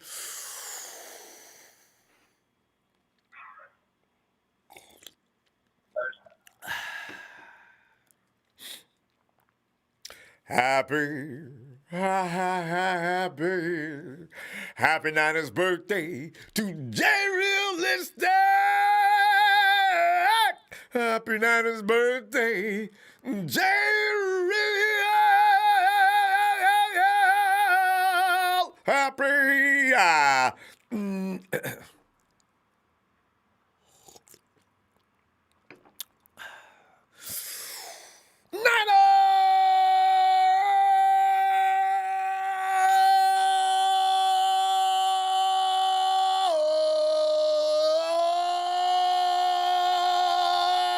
birthday, Jay Real, man. Enjoy that 30, man. Go out and do something crazy. Don't get put in jail, though. And thanks for the contribution, Jay Realistic. And Russell. Yo, what's up, Super Rumble? Oh, Russell, man, we're sitting back here, man, tripping on the competition that's already been set up. They got the lights on the stadium. It's Jimmy G versus Trey Lance. Who's gonna be the skipper of the field for 2021? First, Adam Schefter started this. I wasn't even tripping. I figured, but that don't mean it. Russell, what is going on? Is Jimmy going to be defeated to start the season? Is Trey Lance going to come in and take over as the heir apparent immediately? Well, you're laughing. I know.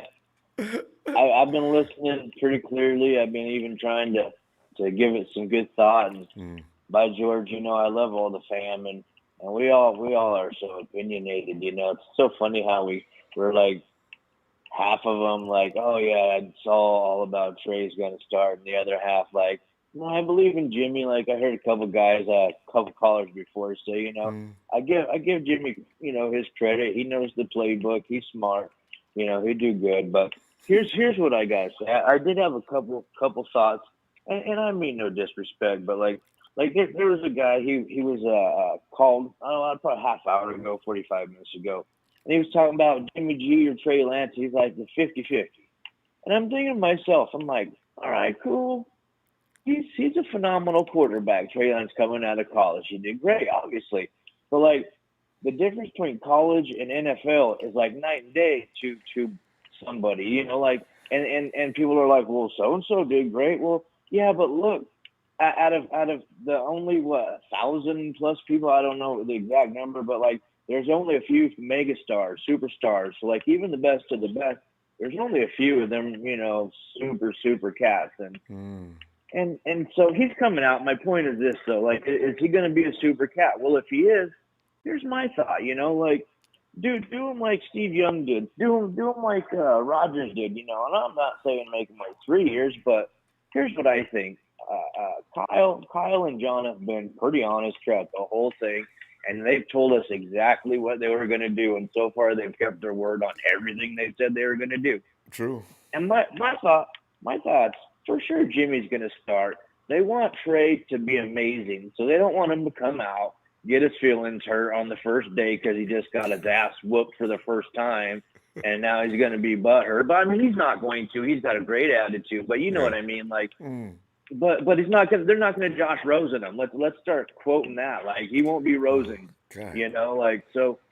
But they're going to give him the chance to learn. They're going to give him the chance to, like, get a little experience, whether it be, like, some wildcat crap like, Breeze was doing, or even if he's going to go in there at the end of the game or get a play here or there and a set of downs, just for the heck of it. Because, he's going to do great, like everyone said. But, I mean, if you think about it, we're paying Jimmy. We're not going to let Jimmy pretty much just not earn his money, and we're not going to get rid of him because they made it apparent they're going to keep him, and he's probably going to start. He's got his job, So I think they wanted to Trey.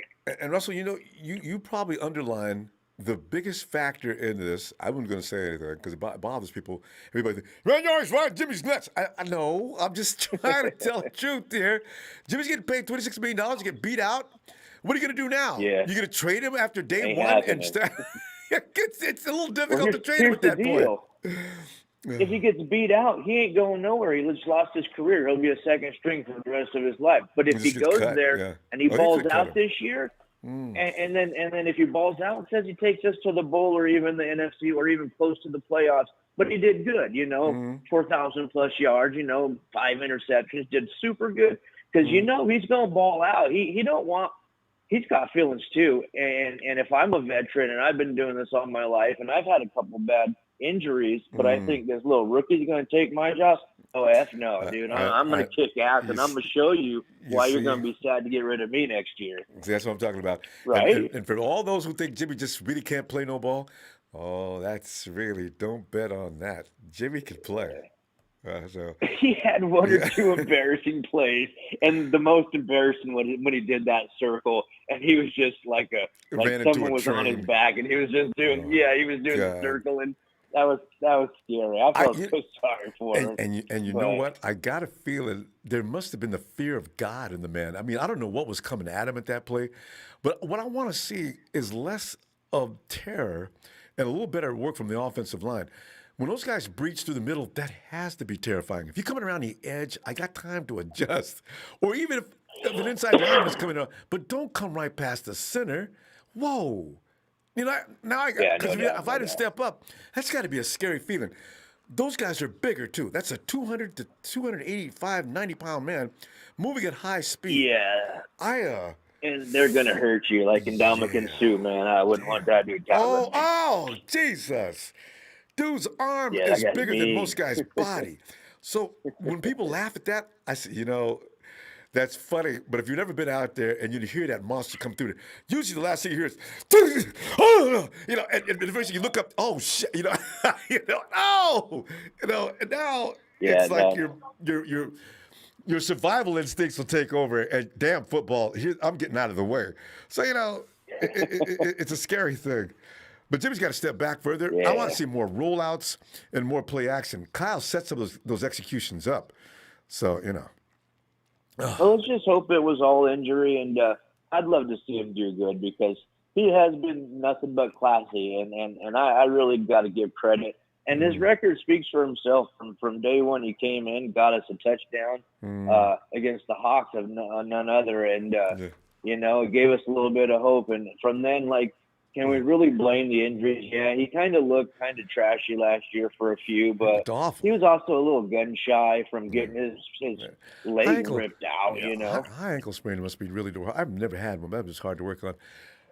Fab, we got to go, though. I'm going to be back tomorrow. Yes, sir. I got to feel there's going to be a lot of fun this week. There's going to be a lot of stuff. So we'll see you tomorrow. All right? Yeah, we got a lot to look forward to. All right, All Mr. right. Ronbo, fam. Thanks, Have a good fam. night, and I'll see y'all later. All right. It's Russell, Bye. yeah? Yeah. All right, fam. Yes, sir. Yes, sir. Bye-bye. And Barack O'Nider. JJ, everybody knows that's you playing the Big Show. You guys have Big Show and Barack O'Nider have the same style. I'm not going to say anything about that. And JJ, don't let me find out when your birthday is. I'm singing for your birthday whether you want me to or not. Robert.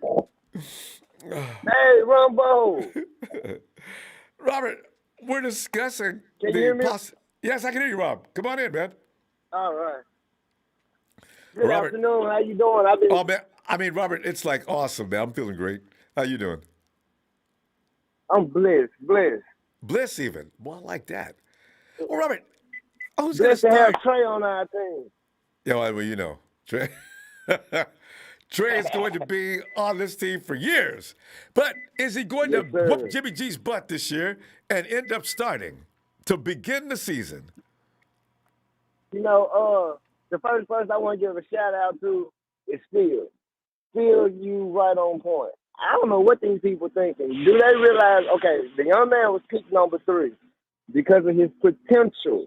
He was picked on potential. He's not a starting quarterback in the NFL yet. Jimmy G is a solidified starter. Let's get off this Jimmy's trash. Jimmy is not trash. He has one of the best records of a starting quarterback in NFL history. He's not trash. And they stop saying this. And our best opportunity to win is with Jimmy, not with a rookie that hadn't learned the NFL, the transition from being a pro to keeping your body in shape, learning the playbook, learning the differences in defense. He has a lot to learn. I understand his college had a pro scheme, but he didn't have pro athletes that he was playing against. Let's let the man learn the skills and learn the game and how he can affect the game. And let's let Jimmy take us to a Super Bowl. I agree with that. I like that a lot, yeah. I don't know no other way to put it. I mean, hey. But see, it sounds like common sense, but you'll get pushback on that. No, people offer hardcore arguments. Are you serious? Yeah, I've been listening to him, and I heard a couple guys. I was like, you want him to get the same chance. He was drafted by the 49ers at number 3. Yeah. It would do a disservice for Kyle Shanahan not to give him an opportunity. He will get an opportunity, but it's not a 50-50 thing. No, we talking about a solidified starter. It's probably a 75-25. Like, if he proves to be the best quarterback in the draft, better than the 2 taken before him, then it's a possibility that he could be our starting quarterback. But you got people that sign 1-year deals on the defensive side of the ball, on the offensive side of the ball, because they know our Super Bowl window. And we want an opportunity to sign some of those guys back next year. Yeah. And also, we would do a disservice to our franchise if we put a rookie back there and hurt their chances of getting the ring. A lot of them wouldn't want to sign back here. For 1 year, right? That's what I'm saying. Those 1-year contracts didn't expect to have to to roll behind a rookie. And everybody's rookies Right. do. You know, here's the thing, Robert. A lot of people, man, we got all kind of. They give you examples of rookies that came in, but you know, it's okay if they come in and did okay. And you look at a guy like the guy over in the Chargers. And down through the history, you can count a few guys that really did well as rookies, but that's not a norm. I mean, it's not common. Right. So I always think, well, you know, you're rolling the dice thinking, we got a guy that's going to be able to do that. You know, if he can, we'll see it right away. But otherwise, Oh yeah, probably people not. love to, you know how people love to use Tom Brady, what he did and what he has done in his career. Hey, Tom's an outlier. Everybody's not gonna play Yeah. from the pocket. Like they kill me trying to say that Mac Jones is the second coming of. No, he's not. We still haven't seen the second coming of Michael Jordan yet. Yeah, I said that to I know. LeBron. Hey, fan. no, I agree. Bron was good, but he wasn't Michael Jordan. So No, that's right. he's not Michael don't get me Jordan, started you on know. that. Sick of that argument. He's the king of his era. He's the king. Hey, I salute the man. But hey, we know who the GOAT is. That's a difference. The greatest in your area and the GOAT, those two different things. But hey, I got another angle to look at this thing. You know, we've always watched what Jimmy has done after he turns the ball over. He comes out in series. And, hey, this is the same situation for Jimmy. And we got to look at Jimmy's probably going on the back end of his career. So he's going to go from being probably a starting quarterback. Other coaches, we know that Jimmy's going to be moved from this team next year. So this is going to solidify Jimmy and to say that, hey, I can go from being a starting quarterback. Hey, he wants to be around the NFL. If that means a starting quarterback or even a backup quarterback, a transition quarterback, someone that can deal with adversity. So if he was to tap out and say, hey, I don't want to be here, it serves Jimmy well to say that he's willing to, you know. Yep. He wants to move forward. Nice. And like you said, Jimmy's a very the guy's kind of vindictive in a way and very competitive. Like you said, when Jimmy threw an INT, come back in the next series, man, he just ball. I mean, it'd be like lights out. That's what I used to love about him, and that's the kind of mind we're dealing with. That's why I want to see him so bad next year. Jay, fam. Exactly. Robert, yes. Robert, we're going to go, man. I'll see you tomorrow. Good stuff. All right? All right. Niners all day and twice on Sunday. Mondays and Thursdays. Night, fam. All right. Hey, Jay.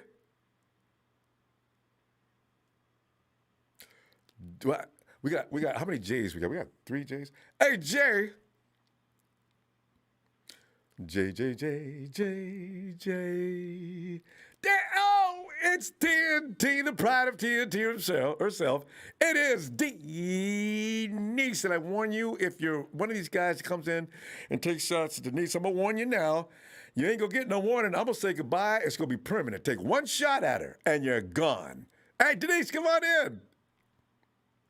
Hey, Ronbo, how's it going? Denise, the media's not going to stop. They've got embarrassed before the draft, and people jammed up Jeremiah today. Damn Jeremiah! Somebody said to me, "Well, God, you guys got it so wrong. What was up with that?" And Jeremiah, but hey, listen, we were going on all the clues said this and that, and said that Mac was going to be the guy. What are we going to do? I said, see, you guys need this. You deserve this. Now look, see, now you got to explain to people what it is with Mac Jones. You know, so You know what's even worse though? Oh man, the media pissed me off today because the media now, see, everybody was all on, Trey Lance is going to be amazing, blah blah blah. But now that we drafted him, it's like, the 49ers screwed up. They gave up way too much. He's going to be a bust. Oh, they're just all this other people. shit, and I'm like, oh my God, I cannot stand the media. I'm like, you guys are the biggest 49er haters on the planet.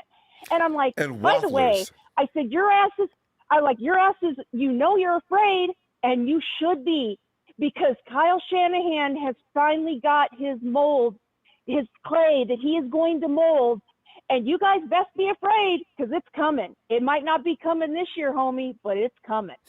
I'm like, look out, baby. I'm telling you, Ronbo, I feel it in my soul. This kid is special. And everyone's going to be like, oh, what happened to Justin Fields? I ain't going to lie. I'm still a Justin Fields fan. I hope Justin Fields balls out. And not against us, of course, but that's beside the point. But I hope, Did we play I Chicago? hope Justin Fields balls out. I don't know if we play them this year. I haven't looked at our schedule yet. I hope not. I don't know what kind of conversation him and But- Kyle had, but he may feel betrayed. And he warned people already. You don't draft me, I'm going to get you. Yeah. He basically said that. I mean, yeah, and they're both, I mean, they both have, like, to me, they were, like, I was basically like, I didn't care, Trey Lance, Justin Fields, I wanted either or. I just didn't want Mac Jones.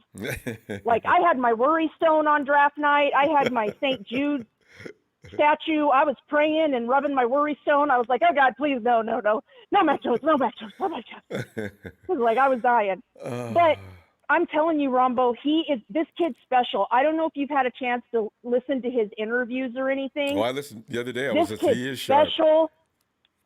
He's humble. I love the fact that he's like, they're like, so, or, you want to start right. He's like, hey, I got a lot to learn. He's like, Jimmy has already reached out to me. I'm going to, try to soak up as much information as I can. And Ronbo, did you see when he went to the stadium? That boy hugged Mike McGlinchey. That boy is big. He is a big boy. Oh, yeah. Isn't he 6'4"? Yeah, Ronbo, I knew he was big, but I did not realize he was that big. Like, when he, dapped up Mike McGlinchey, I'm like, holy shit, you're as tall as an offensive lineman? I'm like, damn. And I'm like, that's what? a big boy. That's why I was first attracted to him when I saw him running down the field, and guys were just sliding off those huge thighs. I said, who is this? And I read his Trey Lance. I've heard about you, and I kept watching. I said, my God, look at him throw. The guy throws the ball out of the stadium. I don't know if he's got a Mahomes strength. I'd like to see him and Mahomes compete. I want to see which one can throw that ball the farthest. I couldn't call in when you asked for your comparisons because I was too busy that night. But me personally, my pro comparisons for him is kind of a mix. I see Josh Allen and I see Taysom Hill. Nope. Yeah, I forgot about Taysom. I don't see. You're right. No Cam Newton. And I'm sorry. I don't see Cam Newton, and I don't see Kaepernick either. I think he's got a little Russell Wilson in him too. Like I know, but Russell's so short, it's hard to make that comparison. But I see what you're talking about. No, I know. But you're talking about brilliance on the field, footwork. Yep. I'm telling you, it's like Taysom, and me personally, I think Kyle Shanahan's being 100%. I think Jimmy is going to start. And as 49er fans, it's in our benefit for Jimmy to start and ball out. And why do I say that? Because we want picks back for Jimmy. We don't want Jimmy getting hurt. We don't want Jimmy not having a good year. Jimmy's playing for his next contract, and he knows that. Mm-hmm. Jimmy knows. He's like, I'm playing for my next contract. And what do we all say about players who are playing for their contract? They ball the hell out because they want their money. That's how come we're stuck with D Ford. He looked awesome in that last year before we picked him up, and now we haven't seen him since. Yeah, exactly. And I will say I agree with Shay 100%. That's the only thing in the draft I wish we would have picked up was an edge player. Yeah. I was a little disappointed that we didn't go after edge because I'm like, you guys are really hanging your hat on D Ford. I'm like, holy shit. Okay. And that's what I wonder, because they're not saying anything about D, as if somebody's talking as if he's playing. So we'll see, Denise. Denise, we're going to go. Good stuff. And we're going to see you. I think I'm going to come back tomorrow, maybe all week. I'm watching the news. It's pretty funny. So.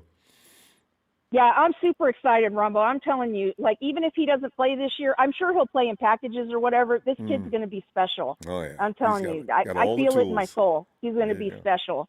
You should. I think it's going to be a fun year to watch. All right, Denise. See you tomorrow.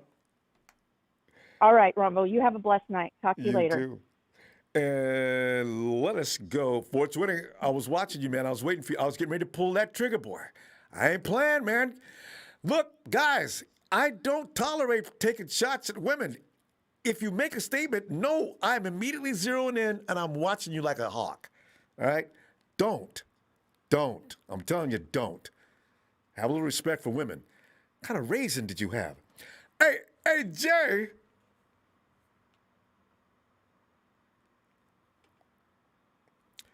J-Man. Hey, all right, hey. 420 Savage, I want him out of here. I want him out of here now. 420 Savage, you're an idiot. I just got through telling you don't do that. You are gone. Dumb. Casey. No, what's shaking, Ronbo? Casey, man, we're just sitting here talking about the fact that Trey Lance is now on the team, and Adam Schefter thinks he's going to come in and take Jimmy out. And I says, Adam, really? Casey, is Adam Schefter on target? Is he going to take Jimmy out and start it for week 1? Ronbo, I think we got to give Niner Mike some credit. I think he's right. It's probably sometime around week 4. Jimmy's going to go down, and the injury thing. Oh, come on, guys. Do we have to do this? Casey, here's the thing. We've got like 5 or 6 guys. We got Mostert. We got George Fool Kittle. me once, Ronbo. Oh, we got so many guys. Oh.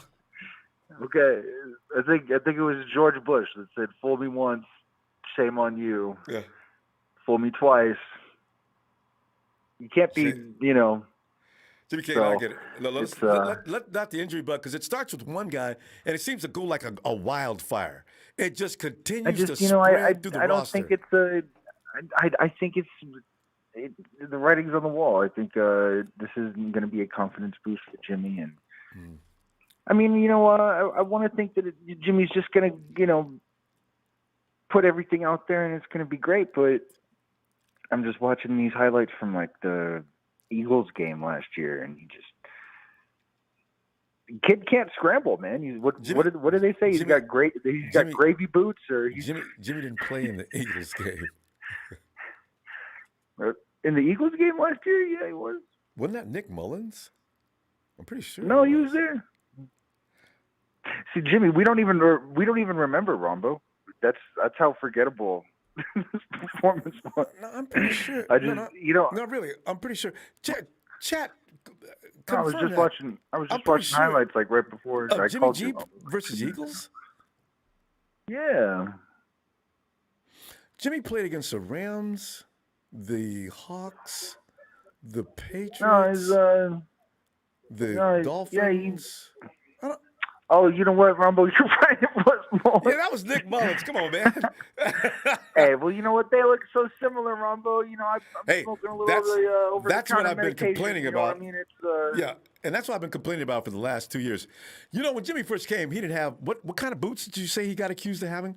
Did you see any boots on Jimmy in 2017? Yeah. Did you see that when he first came, when he played against the Hawks that game? No. And matter of fact, I didn't see the but boots. That's the problem, Ronbo. We got so attached to that one game where he looked like this knight in shining armor. We put him on this pedestal of being this great guy. Let me just finish the point I was going to make. The boots didn't get on until Kyle says, "Okay, now you got to learn my offense." I said, and also Mullins looked like all of them look that way. I want to know Kyle's not going to do that. I think he's not going to do that. With this new kid, he better not. I think the boots are really the confidence too. I think he really has had his confidence shook. No, but if a guy has the ability to move, damn it, Kyle, let him move. Kyle knows don't do that with this kid, because I saw those guys trying to stay in the pocket. That was by Kyle Shanahan instruction. I don't think that was them. Yeah, I think all. But you know what though? But you know what? And we got to give people credit for not throwing interceptions and taking the sacks, because that's what they're coached to do. Well, no, but I mean, yeah, he should have thrown the ball away. But there were some times I think, but takes people out of character and makes them adhere to his offense. He should realize if they got a strength, let him do it. I remember that 2017, Jimmy was scrambling around, he's running around, manipulating the pocket, directing players, hitting them on touchdowns around the goal line. Next year, all of a sudden, that's gone. Jimmy regressed. I think Jimmy's trying to learn Kyle's offensive playbook, and it's starting to make him look a little weird. And I'm pretty sure that's what it was. Yeah. So. I don't know, Ronbo. I think it's neither here or there. We're looking at Trey Lance right now, and this kid is the future, man. I stick to the NFL. And, first time I'm watching the NFL draft, I see Mac Jones, and I think this kid's pretty good. Then I hear about this offseason stuff, his DUI and stuff, and then I look at Justin Fields, and I say, well, this Justin Fields is pretty good. And then, I call in and I tell you that I give the draft a C- because, I'm thinking, what are they doing? They just traded 3 picks for this kid, Trey Lance. But then, Ronbo, tonight I'm looking at this highlight video of Trey Lance. Ronbo, this kid's amazing. And I've watched this highlights with using Andrew Luck as a barometer for my judgment on it, because they traded 3 first-round picks for this guy. They must think the world of this guy. So this kid could start today. He's that smart. He's that sharp. He doesn't showboat. He can flip the field. He can take off on 3rd and 20. He's probably started learning the playbook. Ronbo, I'm like Mike. I'm smiling from ear to ear, thinking about what the Niners will look like with this kid, because he is that good. And I think he really is that smart. He is definitely sharp. So he'll get it. I don't know. I'm pretty excited. And so I give the draft an A+, Ronbo. I think it was a great draft. Oh, you're back to A+. You've been seeing an A+ now? Well, because, Ronbo, I stick to the NFL. I don't watch college, so I got to watch these highlights. And this is the first time I really watch highlights. Go look at that. All right. And I'm blown away by this guy. This guy's amazing, Ronbo. He's amazing. He really is. Well, I agree. We're gonna run out of time, Casey. But we'll see tomorrow. All right. Clear and above the best player in the draft, I think, Ronbo. Ooh, now that's special. All right. All right, Phil. Yeah. Have a good night. All right, Ronbo. Have a good night, man. You too. And T12W, Trey Lance reminds me of the great Steve McNair. Hey, somebody else said that earlier, but he probably has a better arm. We're going to find out about that. I know he's got I forgot how did McNair had a rifle or a howitzer? Because Lance, that's a howitzer. Barack O'Neill, Ronbo said he likes the Hawks. That cannot be JJ. Is there an impersonator? JJ would never say that. That Barack O'Neill is an imposter. Wait a minute. He's got it. Oh, he's got a new hat on. It's Hayden. Hey, where'd you get that hat, man? I love it. Oh, it was for my birthday 3-4 weeks ago. 3 or 4 weeks ago. Hey, you had a birthday 3 or 4 weeks ago? Did we already give you the big noise? I don't remember. I don't know. It was on my tape. Anyways, enough of my birthday. Niner talk. Okay, so shout out before we talk. Shout out to Norman. He's I don't know. He's funny sometimes. Yeah. All the time. Norm's a very unusual individual. And Bolo, we're watching each other. I got an itchy finger too. I'm telling you, man. I warned you about Denise. I'm sorry. Go ahead, Hayden. And then, okay, so the topic is like the ceiling for Trey Lance. I'm thinking maybe Russell Wilson because Russell, he doesn't just run. See, he only runs when he needs to. And that's kind of like what Trey Lance is. You know what? I hope that's right. I think, because the dude is very cool, calm, college, and collected. But see, here's the thing. College is a little different than the NFL. But from college, that's what he looks like.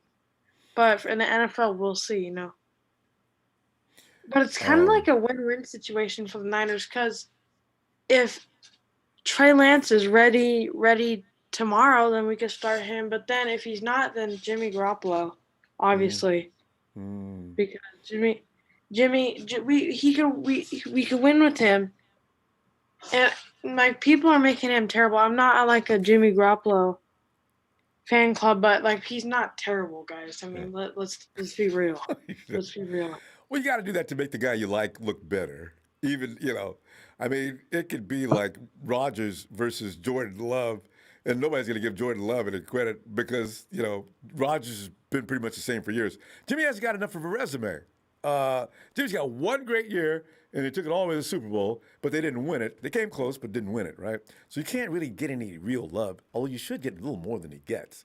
But that's the problem there. Yeah, and speaking of Rodgers, where do you think he's going to go? Aaron's going to go to Jeopardy.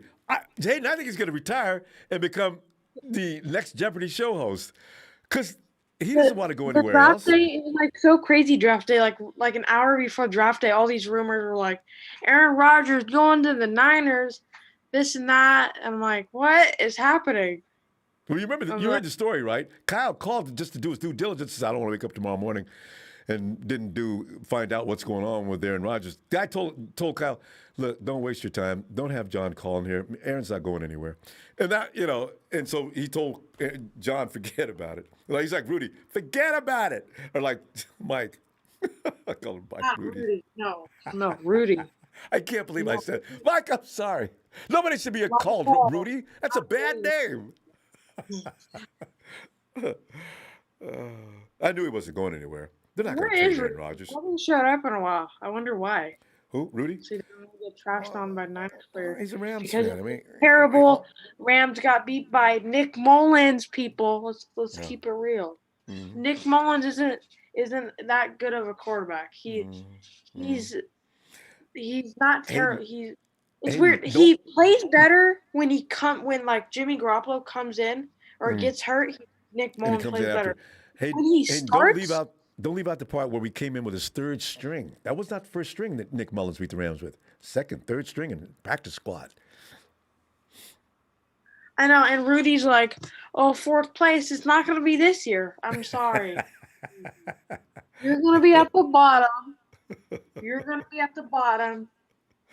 And then I thought the Seahawks for a minute because it used to be the Legion of Boom and Russell, but now it's really just Russell Wilson. So for a minute I thought Russell was going to leave, and I thought he was going to be at the bottom. But no, the Rams going to the bottom of the – Hayden, those guys do that to get their front office attention. Hey, I'm Russell Wilson. Hey, I'm Aaron Rodgers. I'm talking to you. That didn't work. And but Aaron Rodgers is serious. Russell Wilson was like, I'm thinking about. I think he pissed them off, though. They went and got some other players that they actually needed. They needed a center. They needed a couple other guys. And I don't know if Aaron's still mad or what, but they went after guys they really had to have. So, Yeah, and instead of McVay reloading Rudy, McVay going to lose his job soon, bro. It's going to happen. Because Kyle Shanahan is his daddy, okay? I tell you, Hayden, I hate to say it, but they're going to compete. They always do. But, Hayden, we got to go. Let's see you tomorrow, okay? All right. Bo, see you, TNT in the chat. Still hate you. Go get him. He's got that big hat on. It's salty. Gotta love that kid, man. Hey, Jay.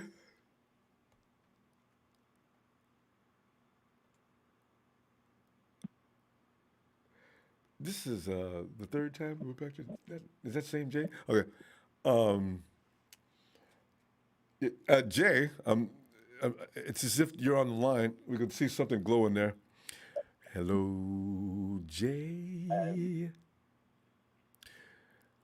Didn't Trey play basketball, baseball, and football? You know what? He probably was a three-letter man. I was going to get a three-letter man around campus. These guys are just all-around athletes. Ellis!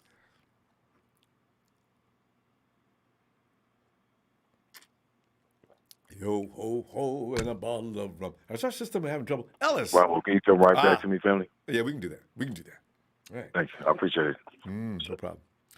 Hey, yo, Shay. Yo, what's up, Ronbo?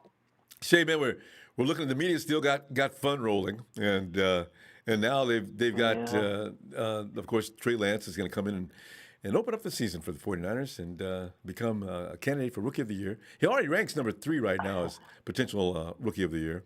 But Shay, do you see Trey coming in and running Jimmy off the field? Jimmy, I'm taking your job. I love you, man. I appreciate you texting me from the gate, man. I wish you nothing but the best of luck, but this is my team now, and I'll be competing with you against you sometime in the future. Yeah. Yeah, well, I don't know. I'm kind of on the fence about that. Well, because everybody likes to go back to the press conference. How everybody was, it's got to be Mac, and I'm like, nah, man, it's not Mac. I didn't get that vibe at all. It was never gonna be Mac. I was right? Yeah. And it's the same thing. His comments again, he was just saying when we evaluated each quarterback, we thought about a starter, someone who could potentially start. Now, I don't think he potentially meant take Jimmy's job. I thought what I took from it was he was pretty much reiterating saying if Jimmy does get hurt, we got another guy that can fill in immediately and start.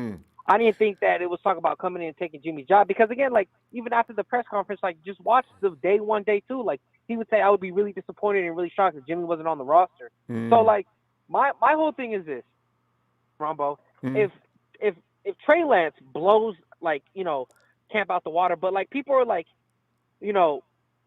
like when Trey Lance gets second team reps, like I think this. If he automatically comes in, right, he's automatically QB number 2, right? And even second team reps are still going to be good. Second team reps will still be better than whatever the reps he was taking at North Dakota State. Because again, listen, I understand you evaluate the talent, but the second team guys that he's going to be playing again, some will be NFL, some will be rookies that have been drafted, but they've been around the league too. That's going to give him some still good reps when he sees in the second team. So it won't be as bad as people are saying. Oh no, he must start right away. And my whole thing is this: if Trey Lance is gonna like blow Jimmy out the water, then okay, then he should start. But I'm saying if he's marginally better, or if it's tied neck and neck, I still think they'll go with Jimmy simply due to the fact about this, Ronbo. Why on God's green earth would the Niners posture so much for Jimmy, asking for a first, a second, or a third, knowing we have no obligations to this man at quarterback? He's making something mil. But if we cut him, he's only going to be a roster cut of $2 million. Why would we posture in the draft, try to get more capital for him if we're just going to let him lose in training camp? If he loses in training camp, Ronbo, right? If he loses in training camp, Ronbo, then why in the hell would we have waited so long to move him when we could have just cut him, right? And then get the money to somebody else. But obviously they wanted some capital that they gave up for him. They still want something. They want something for him.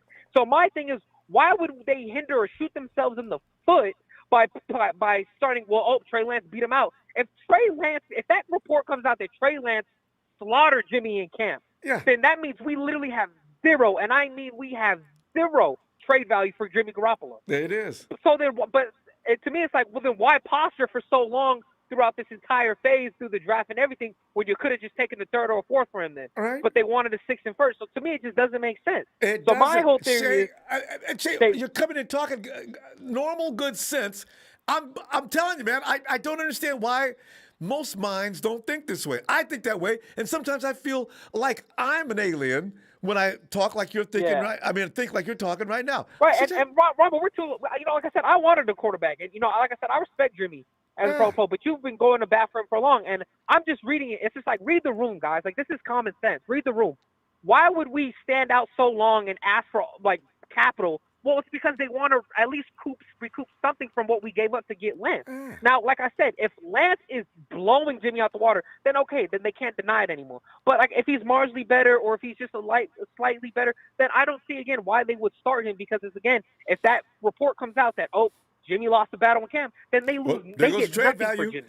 Yeah. So, right. So then, hold on, Ronbo. It's too late. The season already started. So now the guy's still on the roster for $27 million. So we're paying somebody $27 million for no reason now. It just doesn't make sense. No.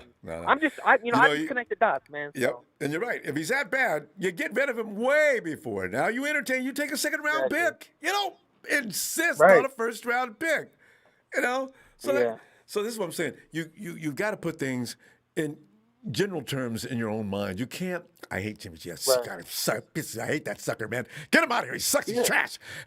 Anybody can come. Mac Jones, it would have got the same conversation, Shay.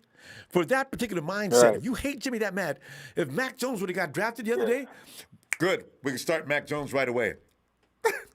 You think Mac Jones is coming to beat Jimmy G out? Are you serious? I was always amused by this. To me, yeah, exactly, Ronbo. And in the end, I just want the transition that Mahomes had. He took reins. Yes, like even Alex Smith. Remember, they went to the NFC Championship, or they went to a deep playoff run. I think they went to the divisional round. They lost. The next year, Mahomes came in, right? Yeah. Mahomes came in, lit the league on fire, won MVP. I just want that for Trey too. Like I want Trey to feel comfortable to take the reins over. He knows, all right, this is my team. I don't gotta prove anything to anybody. It's my team now. I'm the man now. Hey, so. My Shay, thing is just transition like Alex Smith did for Mahomes. But that's another all right, excellent Ronbo, point.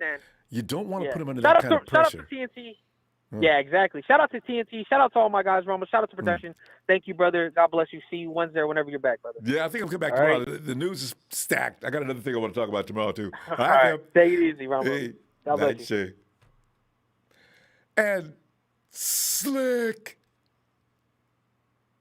Be a 49 faithful. Give me a hell yeah. Oh, hell yeah. What's up, Ronbo? Slick, man. I'm telling you, man. It's like, you know what? We're going to have a fun season for no other reason that every time Jimmy G stumbles coming off the field, God knows he throws an INT, it's going to be hell. Any play that goes back, immediately, I know the chat, see, Ronbo, man, you're a freaking quarterback, man. He sucks. We could be leading 32-3. Get him out of there. That's it. That's why we got the new quarterback, man, so we can get him in. It's going to be funny watching that. I know it's going to happen all year long. But, Slick, is this not going to happen? Can we get rid of this problem right now? Is Trey Lance going to make Jimmy G sit down from day one? I'm having fun with this. I'll tell you what, man. The 49er faithful do not deserve Jimmy Garoppolo. He's such a class act. I mean, before him, we had who? I know, right? I'm trying to remember, actually. Who did we have? Cap was Cap the last guy? The guy that we traded to the Patriots. And Hoyer. That's right. Hoyer. There you go, Hoyer. We had freaking Hoyer. And then Jimmy came in and when he did come in the entire season, all he did was win. Mm-hmm. And the reason why he wasn't as good the following years because the O-line sucked and we didn't have a center.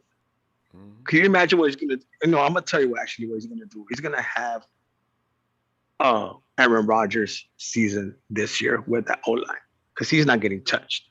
Mm-hmm. And he wants to prove to the Niners and the whole entire NFL that he's an elite quarterback and he belongs up there with the Rodgers and that Pat Mahomes girl and all that. Mike Florio, get him too, Mr. Media. Yeah. Florio and Stephen A. Smith are the epitome of haters. They're the epitome of haters because Jimmy Garoppolo is a good-looking guy, and he has success. And Florio's short, ugly. Stephen A. is ugly and bald. So I mean, I could totally see them getting picked on in high school, like talking all this crap because I was getting picked on. You know what I mean? So they're just haters. You know. But I know we're talking about Jimmy like losing his job to Trey. To be honest, the first time I heard about Trey Lance was Andre Berry's old show on the Niners All Day, where Jason Aponte brought him up. So I checked him out, and I was like, I really want this kid. He's really good. Reminded me of Dante Culpepper. No, I'm sorry, not Dante Culpepper. Randall Cunningham. Reminded me of Randall Cunningham. And then later on, I started watching Justin Fields, and he reminded me of Steve McNair. So I'm like, I want this one instead. But I wanted Trey Lance at first, and then I wanted Justin Fields after. But I'm really glad we got him though. He's a great quarterback. But the potential. We don't have to worry about Jimmy losing his job. I mean, we got to worry about, not Jimmy. Raheem Mostert got to worry about losing his spot to Sermon. I know. And not only that, Tart might lose his spot to my boy. Who I really wanted. Hufanga! God. Talanoa I can't wait to see that dude in action. He's going to be special teams MVP. He's got to change a little bit of his style. They got to teach him, when he tackles, it's like all out. I mean, he launches himself like a guided missile. He's got to do a little bit different. I want him to stay out there. I like the way he likes total annihilation, but don't kill yourself. Live to play another day. Just take this dude down. That's okay. If you got a clear shot on other plays, take it. But don't always do that. Because that boy is serious when he takes you down. He wants you to remember, come down through here again, it's going to get worse. That's one of them dudes. Not only that, but our sixth round pick, he's just like Raheem Mostert. He's a speed demon. And he got them cuts. Yeah. And not only that, the undrafted Watkins wide receiver that we got, he's also special. So watch out for that. Is that right? I'm not checking out the UDFAs. That's what I meant to do yesterday. I gotta check out the That's UDFAs. Sammy Watkins. That's Sammy Watkins' cousin. For real. That means his speed is in the bloodline. Mm-hmm. So I can't wait. I can't wait. I mean, I'm already going to say this. You could call me on this. Jimmy Garoppolo is going to have an Aaron Rodgers MVP type season. I see it coming. That offensive line now he's got with with Alex Mack calling out that defense. Jimmy's got all he needs to shine. And watch out for Carolina Panthers and Chicago. Chicago, we do play Chicago, so it's going to be a hell of a game. Mm-hmm. I could totally see us playing them like. Oh yeah, Tampa Bay ain't the only one that we got to worry about. Everybody got better. Like a lot of teams got, like the Browns got better. I know, but we ain't playing them though, are we? Tampa Bay scares me because the depth and experience of studs, one after a slick. It's Oh, I'm gonna be Ronbo. They don't scare me at all. I mean, the only reason they look that great is because we were hurt. But our best versus their best, they don't stand a chance. And you're gonna see us blowing teams for like 35 plus points. We're gonna be like the New Orleans season we had watched. Our guys are younger. I mean, that's the thing I do like. But Shaq and those guys coming off the edge, Tampa Bay. Okay, don't work myself up. Slick, we gonna go. I'm going to be back tomorrow and talk some more 49er football with you, man. Be looking for you, too. Slick, I'm getting a lot of calls from you this day. Usually, I'd see you like once every 2 or 3 weeks, 4 weeks if I'm lucky. Appreciate you, fam. I'm telling you, man, we got Hufanga, so I was pumped. That made my whole draft right there. Get that SC So product. I was ecstatic. All right. I was like, if you smell what the Niners are cooking, go Niners. Good night, Slick. Night,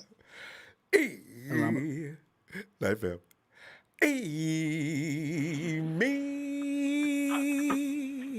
Leo.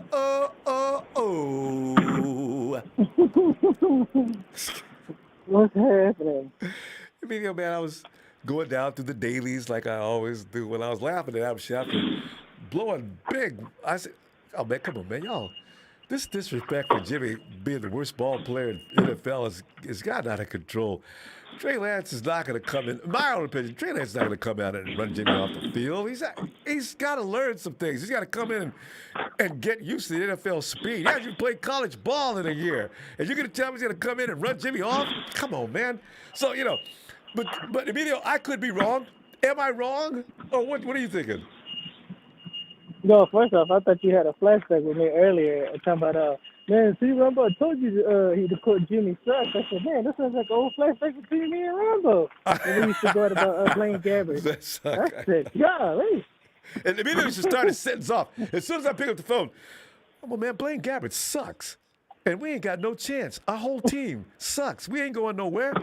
I be sitting there, this dude, he was right, but I don't want to hear it. And we got our brains beat out every year from 20. As soon as Harbaugh left in what? 2014? Harbaugh left in 2014, and we got our brains beat out 15, 14, 15, 16. God. Oh, that was rough. But anyways, it's possible that, Trey Lance come in, but you still have to learn. I'm not, if you beat up Jimmy, so be it, either way. But like Shay said, we do want, we want something for Jimmy. We want we want to do something for him. We want him to ball out. Yeah. We really want to. I feel the same way. I felt the same way. I was like, we can't just start Trey. I mean, if he beats Jimmy, so be it. But we're better off with Jimmy starting and balling out and then getting rid of him. Then we can get something. I'm all for that. That's why I said that before. I was with you when we said, I'd rather keep Jimmy and get us a quarterback. Yeah. So we can, just in case Jimmy gets hurt. That's, I was with you with it all the way. And don't let it be CJ and Nick, number one. And then after the end of the year, you get your draft picks back because Jimmy's going to the playoffs. He's going to the Super Bowl. He better not lose this time. And now, 49ers in a position because you can't wait till 2022 because Jimmy can walk. Because that's what anybody that wants Jimmy to say, Niners, y'all ain't got no game. If you don't just let him walk, you got to pay him another new contract. You got that money? Nah, you don't. So we're going to wait. I know. This is literally, if Jimmy really doesn't ball out, or this is the last year. It would be his last year. I would give him one more year, if and only if we get enough to the playoffs to get to the Super Bowl. That's the only way I would actually give Jimmy another shot. But other than that, Denise, I'm read Denise's name on it. Hey, Emilio, here's the thing, though. If Jimmy goes and we win the Super Bowl this year, do you know the movement around the Niner Empire that's going to be to leave Jimmy alone? It ain't even going to be me, because people are going to get like, well, we're getting rid of the next Steve and Joe. I don't think so. And the 49ers said, listen, you guys have to understand from a business point of view, we've got to get rid of him now because we're not going to have any trade value. We don't have a 2022 and 23 draft pick. So we're going to do this now. If you do, you guys walk out of that building, you're dead meat. Because you know how passionate people get. If we're winning, it looks like Jimmy is the next Joe or Steve. That's going to be rough. But we're going to see what happens. That's a little too much to look forward to. I mean, the only other scenario I really see with that is it would be the whole Alex Smith and Kaepernick thing, where Jimmy gets hurt, and then all of a sudden, Trey Lance comes in and takes over. We start winning, and then we trade him. Yeah. So. And it's hard not to get hurt in the NFL. That's the worst. That's the worst. That's the worst case scenario that happening. He gets hurt, or they sit him down for a game, and then. And you can't get anything for him then either. It just goes. He's hurt. No, cut. you can't. It's the end of that. Because what did we get for Alex that time? Will we get a third-round draft pick for him? I'm glad you asked that question. Hey, chat, what did we get for Alex Smith when he left for Kansas City? I don't even remember. I think it was a third-round draft pick. I think, if I'm not mistaken. But either or, that's what we got a draft pick for Alex. Yeah. Well, you know how we always trade to Kansas City. I don't remember what round, but yeah. You know how we always trade to Kansas City. You can't trade with Kansas City now, though. I don't think they would have. Well, I mean, knowing them, they would kind of take him, but I as a don't want to do that. You don't want to give you the first round pick, though. Yeah. No, they won't. They won't. No, that's far from it. I want a Chicago or somebody like that. Talking about Hufanga. I was listening to Rich. What was his name? I think it's Rich Eisen. Rich Eisen. He was talking. I think it was Rich Eisen. I think, and he was talking to Kyle, and he was asking about him. And he was like, we like how he hits you, whatever. But he's like, he might become a linebacker.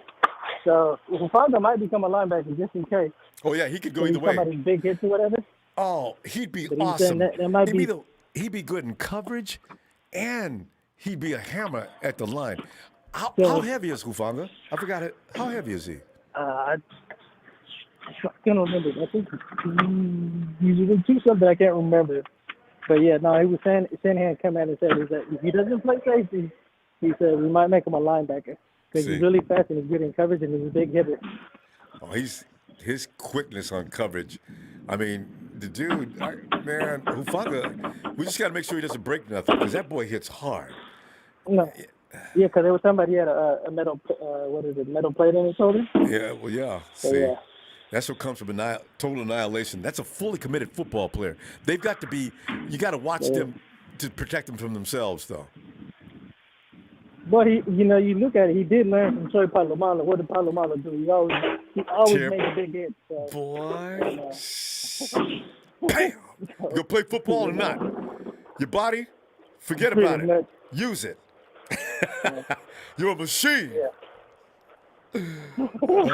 You got to be careful with those. It's great. Who doesn't love the big hit? But you got to be careful. If you're no good or you're not serviceable, then laying in the ditch. It's like, Emilio. Yeah.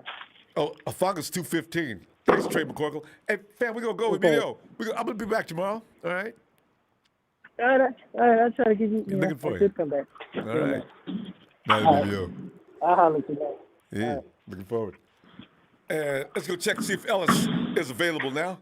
Ellis! Ronbo, just grabbing his food out the drive-thru. Just no one more problem. call. No problem. If you We'll don't come mind back. that. We'll come back. All right. I appreciate you. Yeah. I appreciate it. Hey, wait a minute. It's Raul. The cryptocurrencies, their shits are going off the charts, dude. I mean, they're going up and down, but that's how it goes. Hello. Raul, I always like to listen in on conversations, man. That was sounding interesting. Oh, my bad. Yeah, my bad, Ronbo. Oh, I've not talked to you in forever, man. How you doing? Fine. Dude, I know it's been a while. By the way, Ronbo, I wanted to give a shout out to you, production. I don't know their names, or I will give them a shout out. But hey, today's my dad's first time listening on to the podcast. Thank you. I just want to give a shout out to my dad, to you, Ronbo, like I said, and production, like I said before.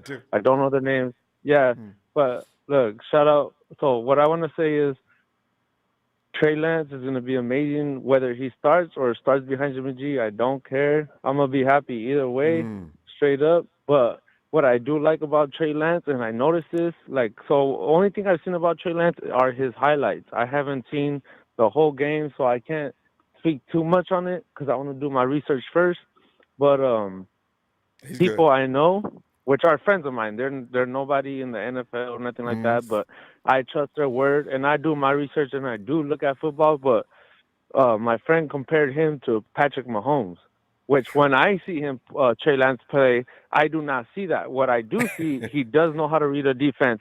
But because I think he's a different style player. Like, you know what I mean? Everybody is different. You can't compare one person to person because everybody is different. That's what I said. But for the guy that told me this, which is a friend of mine, he's no professional, so nobody take that out of context. Nobody say, oh, he say he's the next Patrick Mahomes. No.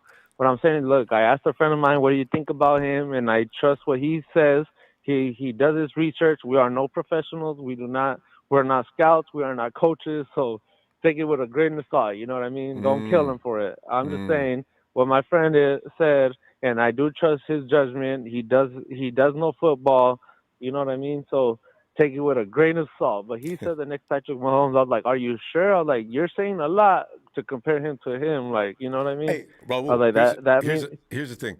When Patrick Mahomes came in the league, do you remember any comparisons of who he looked like coming in the NFL? You know, every one of you. I do not. I don't either. I'm trying to think of, every player comes in reminding people until he establishes himself in the NFL. You always see guys remind you of somebody and you know what, else. Ronbo, you're 100% right. And I'm glad you said that, Ronbo, because you're right. I do not remember who people were comparing them to. But I guarantee you, if we look back and did our research, whoever they compared him to, you'll be like, you're dumb. He did not look nothing like that. He is way beyond that. That's I don't where I was care going because with we've that. never seen a Patrick Mahomes. Yeah. We've never seen a Patrick Mahomes before. Brady too. I mean, you right go now, back to Brady. Yeah, Brady reminds me of nobody but Brady. Exactly, Ronbo. That's where I was going at. So you pick up what I'm putting out there for real, because they don't you know what I mean. That's what I'm saying. I don't want to say nothing or compare somebody to somebody because everybody is their own person. And Ronbo, I'm sorry, but I know we don't have much time. My thing is what I want to put out there is in the second round, I'm okay with us taking Banks because you know what, that it was their guy, and I know it was their guy because they traded back, and I know they tried to trade back again. After they traded back, we traded back with the Raiders. They moved up to our spot. We traded back, and I know we were trying to trade back again because Banks he was rated lower than that. So they tried to trade back, and they didn't get good value, so they just stuck with their guns, and we're like, you know what, we're gonna stay right here and take our guy right here. It might be a little bit early, but my thing is, I was kind of upset because, look, I know corner is a big need. I know that. I understand it, and I love it, and I love our corners that we took. The guy from Michigan, I love it. I love the picks we did, but my thing is, at that second-round pick, I understand we need an O-line help, but I feel like if we would have took Azeez Ojulari, I feel like it would have been more worth it. But I hold think on, we all agree on that. my thing is, hold on. We didn't have any cornerback. I know. My thing is, Azeez Ojulari today. It just came out that Azeez Ojulari had heart problems, and I didn't know that. Really? He had heart problems, and Yes, it came out today. So that's why I didn't know that, and that's why he slid, because he was projected to be the number one defensive or number two defensive end in the draft. So I was like, look, if we would have addressed that and got him as a DN on the opposite side of Nick Bosa, imagine that. We could get away with mediocre, okay corners. We miss Quiddy Pay too, but people don't like Quiddy. They say Quiddy's Yeah, but overrated. but there was no way of getting Quiddy Pay. Quiddy Pay didn't fall to the second round. Aziz did, That's and right. he was projected the first round. That's the only reason why I'm saying at that round that we got him, I would have been okay with that. I would have been more than happy with Aziz, but Quiddy Pay didn't fall that far. So that's the only reason why I bring up Aziz. And I kept wondering, I was like, why is he falling? Why is he still at us in the second round? That doesn't make sense, because he went like what 50 or 55th overall. I'm like, I don't know. We could. And don't get me wrong. Look, we got Jason Verrett, Pro Bowler, K'Wan Williams, which is should be a Pro Bowler if he's not a Pro Bowler, and Emmanuel Mosley. You know, like I love our cornerbacks. I love our squad. I'm glad. Anyways, Ronbo, thank you for this platform. Shout out to my dad once again. Raul, I'm a junior, so if my dad ever does call in, he's a senior. That's Raul That's Senior. my Hey, pops. all He's right. from, Gotcha. yeah. All right, fam. So, Great to hear from you, Raul. All right. And Raul Senior as well. Yeah. Hey, guys, have a good night. Raul, don't wait so long to get back in here, man. Looking forward to it. All right. Hey, man. Trust me. I listen even if I'm not calling in, I'm listening. So much appreciated. I love you guys. You and the whole crew right there. You guys are doing your thing. You've been doing it for a while. Like I said, shout out again to my pops. But for sure, thank you. Thank you, Raul. Have a good night. All right, man. Yeah, you too, bro. All right. And we go now to New Zealand, home of the All Blacks. And I'm not talking about a bunch of black folks. I'm talking about that rugby team that I love watching when they go through that. Boom, on the tongue. Oh, Lee, get in here, man. Yo, what's up, Ronbo? Lee, I know you've got to be an All Blacks fan as well. Are you? Yeah, I'll watch it, Ronbo, just because it's like our national sport. But I prefer rugby league. It's sort of slightly different to rugby union. Yeah.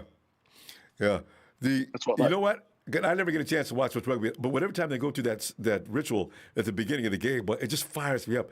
Oh man, if that was the case in NFL, God, you talk about that stuff is. You talking about the haka, Ronbo? Huh? You talking about the haka? Yeah, that's it. It's called a haka, right? Oh man, pounding their feet on the ground, sticking their tongue out, making those faces. That is frightening if you're the opponent. And these are some big. I think Hufanga could probably do it, Ronbo. Huh? Hufanga probably knows how to do it, being Tongan. Oh. You got to get the guys fired up. If him and George Kill, I know George Kill would love to learn it. Michael McGlinchey, we got some few guys that are crazy men. Oh, I'd get off from watching that. This will be energy, Well, Lee, hey, let's talk about this thing with Trey Lance is going to Adam Schefter's probably going to back up on this. He's going to walk it back later. But Trey Lance will start at opening day. And some people already got him picked out as being number 3 on the list of Offensive Rookie of the Year. But Lee, what do you think of here? Well, I think depending, I don't know how the schedule is going to play out with COVID and what they're going to do this year, Ronbo. But I think you just use common sense. Like, you watch training camp, preseason games, and you just evaluate both of them. And whoever's the best and gives you a chance, best chance to win, that's who you go with. Whether it's Jimmy G or Trey Lance, you've got to evaluate these guys against each other and see where they're at. We know what Jimmy G can do. We don't know what Trey Lance is ready to do just yet. He's the future of the franchise, Ronbo. That's obvious, but you just don't know how ready he is going to be coming in. So that's something you got to see, especially the speed of play of the NFL. That's a huge jump from the FCS. So if he's ready and he's like outplaying Jimmy in training camp and he has a good preseason, he very well could be the starter, but I wouldn't rule out Jimmy G. I think he's going to have fire coming out of his beneath him, Ronbo, this year. He's going to want to prove that he's the number 1 quarterback. And so I can't wait to see the battle. I can't wait to see them go head to head in training camp and then the preseason. Even if Trey Lance doesn't start, though, if they give it to the more experienced guy and Jimmy, because Trey Lance needs a little bit more time. You know, that's a good thing too, because you could see Jimmy use sort of like how the Saints used Taysom with Drew Brees. I've already brought called in that. certain packages, right? Yeah. Love that. Yeah, I didn't hear all the show tonight, but I heard I think I heard Shay earlier, and he was right, Ronbo. Like, you just don't have to rush on a rookie. You know, it's the perfect situation. That's the thing I think I like best about the Trey Lance thing, is that you've got Jimmy G there and you don't have to rush him. You know, we've got a team built to win. So our priorities this year should be trying to win, you know, get to the playoffs and get to a Super Bowl. So whoever gives you that best chance, that's the guy you go with, Ronbo. You know what I mean? Absolutely. I mean, that only makes sense. There's no time to fool around. When your Super Bowl's window's open, you go for it. And you go with your best weapons. You don't start paying favorites here. You go with what's going to win. Oh, by the way, shout out to Spartha Kiwi Warrior. He's talking to you, Lee. He appreciates another Kiwi star, Warrior, being in here. Yeah, shout out to him, Ronbo. And yeah, that's the thing. Like, I'm excited that we've finally got a right guard. I think, you know, I felt like there was a bit more value there, but you know, whether we addressed it in round 2 or round 3, I thought it was good to get a right guard. The guy Aaron Banks. We really needed someone there to help out protection, especially that right side, Ronbo. Now you've got Mack in the middle. I think that's going to make a huge difference having Alex Mack there. You know, the experience and just the calls he can do on the line. Yeah, I'm real excited for the season. I can't wait. Wait, Lee. One question. Going back to that guard, Aaron Banks. Listen, Brunskill has papers on Aaron Donald. On that game, I got a feeling Banks is going to start. But because I like Brunskill hanging in the wings, waiting in case anybody gets hurt, because we get hurt a lot. Exactly. Do you keep Brunskill? Do you bring Brunskill in back for Aaron, or do you leave Banks out there? That'd be I'd really struggle with that. Best Ronbo, I think you know, if Aaron Banks is, I think Aaron Donald's probably going to have a hard time with him too. You know, because he's so big and so strong. Brunskill, whoever wins that battle too, I think it'll be Banks, because, you know, being a second rounder, they're going to give him every opportunity. But it's good to have someone there in case, you know, we get injuries. We always seem to get injuries on that O-line, and we always seem to getting running back. So it's good that we got depth. Yeah. And so, Ronbo, I'll just quickly wrap it up. Thank you, everyone at TNT. Shout out to all the TNT guys. And shout out to you and your production team, Ronbo. Hopefully we have a good year and we go to the Super Bowl again. Thank you, Ronbo. Hey, thank you, Lee. Have a great night, fam. Oh, at least you're in the middle of his day. Lee, I'll see you tomorrow. No worries, Ronbo. See ya. All right, fam. I gotta, you know what? I'm gonna work on that tonight, because I just remembered I still love to watch those guys spinning like a sumo wrestler, but they're doing these moves. I'm saying, you know what? If I was some guy that hit the shores of New Zealand and saw those guys on the beach doing that, all right, hold up, guys. Wait, whoa. Listen, all right, slowly, let's make that U-turn. Guys, not anything quick. Let's just go back. I'm not hitting that beach. You guys can go back if you want to, but I'm leaving. Let's go. I like those guys. Are fierce. Oh, talk about fierce. Tony Nagatani. Aloha, my man. Aloha, Ronbo. How you doing on this fine Monday? Tony, man, I'm telling you, I'm loving it, because the season's not going to wait. I thought we'd have a lag between the draft and OTAs. I got a feeling the 49ers have set a fire, because we were the focus of the entire NFL since actually the end of last season, right? And they started giving us people like Mac Jones and pissing people off. And I don't know, Mac Jones may be a great football player, but the thing is, it got people all worked up, right? And then Kyle and John went through something of secrets and make people trying to figure them out. And Kyle said, listen, we just, you know, it's good for us. We're just going to let them run with it. And, you know. And now Adam Schefter keeps the fire going. The 49ers are probably going to start. Trey Lance is going to probably be the starter on opening day for the 49ers. Is that what Schefter said? Something to that. You know, I got exactly what the tweet said. He was on a TV show. He was on a cast, and he sort of alluded in that direction. I was saying, guys, don't start. Let him come in and play a little bit at least before you start declaring him the next guy. He said, 49ers thought Lance was a smarter quarterback than Mac Jones and felt that Mac, I know, I kind of wrote that wrong, was not as ready to play as Trey Lance year one. The Georgia tape from Mac was it. So he says, the starter, he meant that he could come in and play in his first year. Gotcha. Had that kind of potential, similar to like Russell Wilson, because if I the recall most correctly, pro-ready. Yeah. Okay. Yeah, My yeah. bad. You know, I would buy that. I would buy that. But I just want to allude to the things we were talking about a couple of weeks ago. The 49ers are in a position where they can have their cake and eat it too, in terms of drafting Trey Lance and having Jimmy Garoppolo, because we know when Jimmy Garoppolo is healthy, he is a very good winning quarterback for the team. That being said, he does not have all of Trey Lance's athletic tools. gifts, and so I don't know. I've watched a decent amount of Trey Lance's film from his time at NDSU over the last few months or so, and he does the things that Kyle likes to do. And all accounts are from Kyle, from all of the reporters who follow this, from his former coaches. He is a very bright guy, and I think Kyle was asked today or yesterday at a press conference. It was by Rich Eisen today. Kyle was asked about the potential for a quarterback competition between Garoppolo and Trey Lance. And he said, it's way too early to be talking about that because we just drafted the guy. But, at some point in time, he does envision a competition happening between Jimmy G and Trey Lance, which is music to my ears for a couple of reasons. First of all, I personally believe in the idea that competition makes everything better. And God, yes. Having two guys on the roster who could potentially start, if you have the guys with the right mentality, that winner's mentality, the cream's going to rise to the top, but it's going to increase the level of play of both players. Case in point, look at Joe Montana and Steve Young back in the late 80s and the early 90s, right? Yeah. So I would welcome a quarterback competition.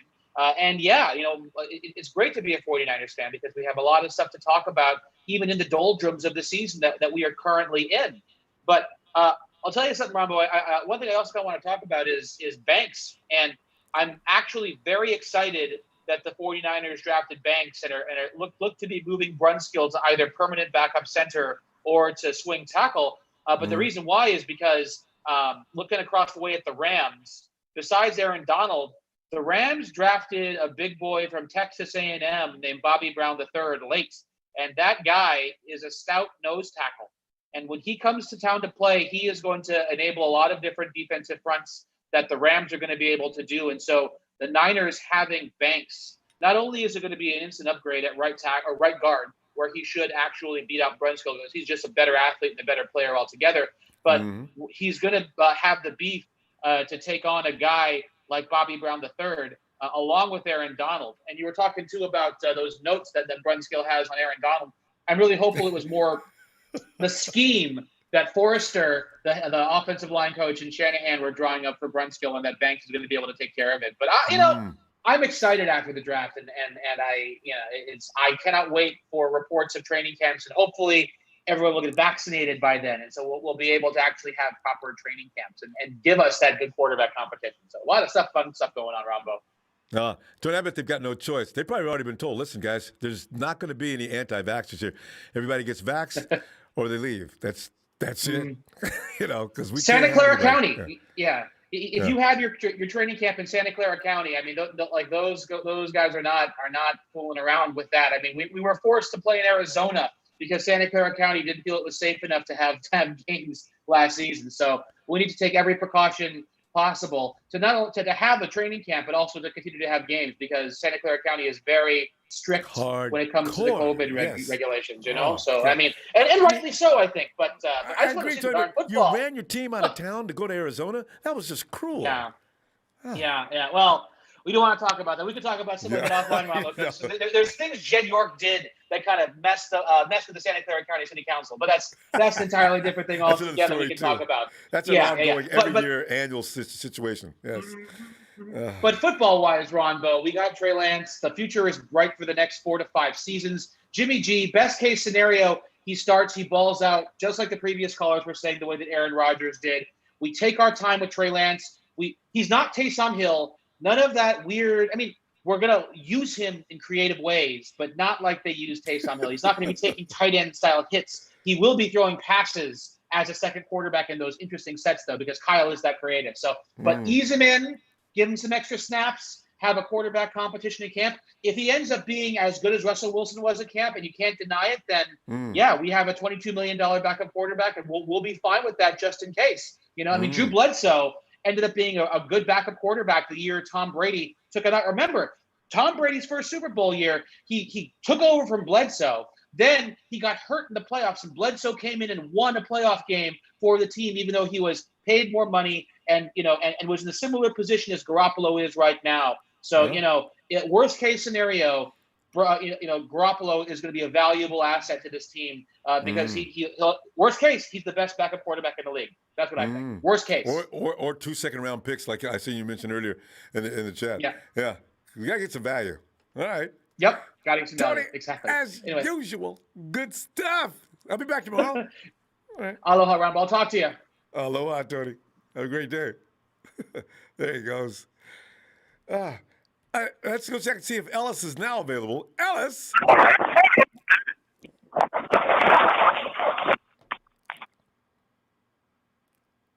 Well, Ellis, you remind me of one of those movies where the guy's hiding out in some kind of a cabinet, and there's all kind of guys outside trying to kill him, and all of a sudden I'm sitting there by the door, got the gun aimed at the door because it's only me, and all of a sudden the door makes all that noise, comes in. Ronbo, you in here, man? Ellis! Oh, man, it's so good to see you. Hey, how'd you get two of those guys? What guys? Ellis, you took care of them all? Dude, you're my hero. hey, man. You got my imagination that's rolling. How we do. Ellis, Yes, man, sir. I'm looking like Shafter didn't actually. I said Shafter's quoting and saying that Kyle Shanahan did say that Lance is like the most quarterback ready for this year, the guy that's most ready for the pros right now. Now, I moved it to, is that going to translate to Jimmy G taking a seat early, or will it be that kind of thing where the learning process could linger into at least week 12? I'm shading a little bit. Well, I definitely don't think it's going to take him until week 12 to get acclimated with the offense. They ran a pro-style offense, out there at North Dakota State. The way that Trey Lance has been moving, you could tell that's why Kyle was after him. I think he was fanning over the Trey Lance tape. If he was, unless he was lying to everybody, and him and John really were going back and forth about the Mac Jones and Trey Lance thing. They'll never tell us the truth.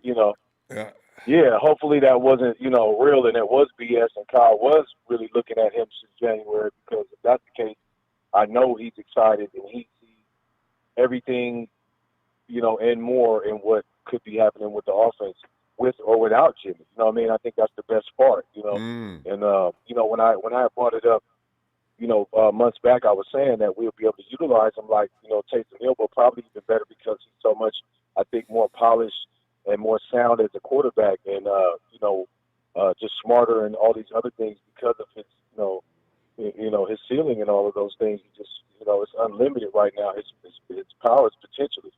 So I think that puts us at an even higher level and an even greater position at even more than the Saints, I want to say.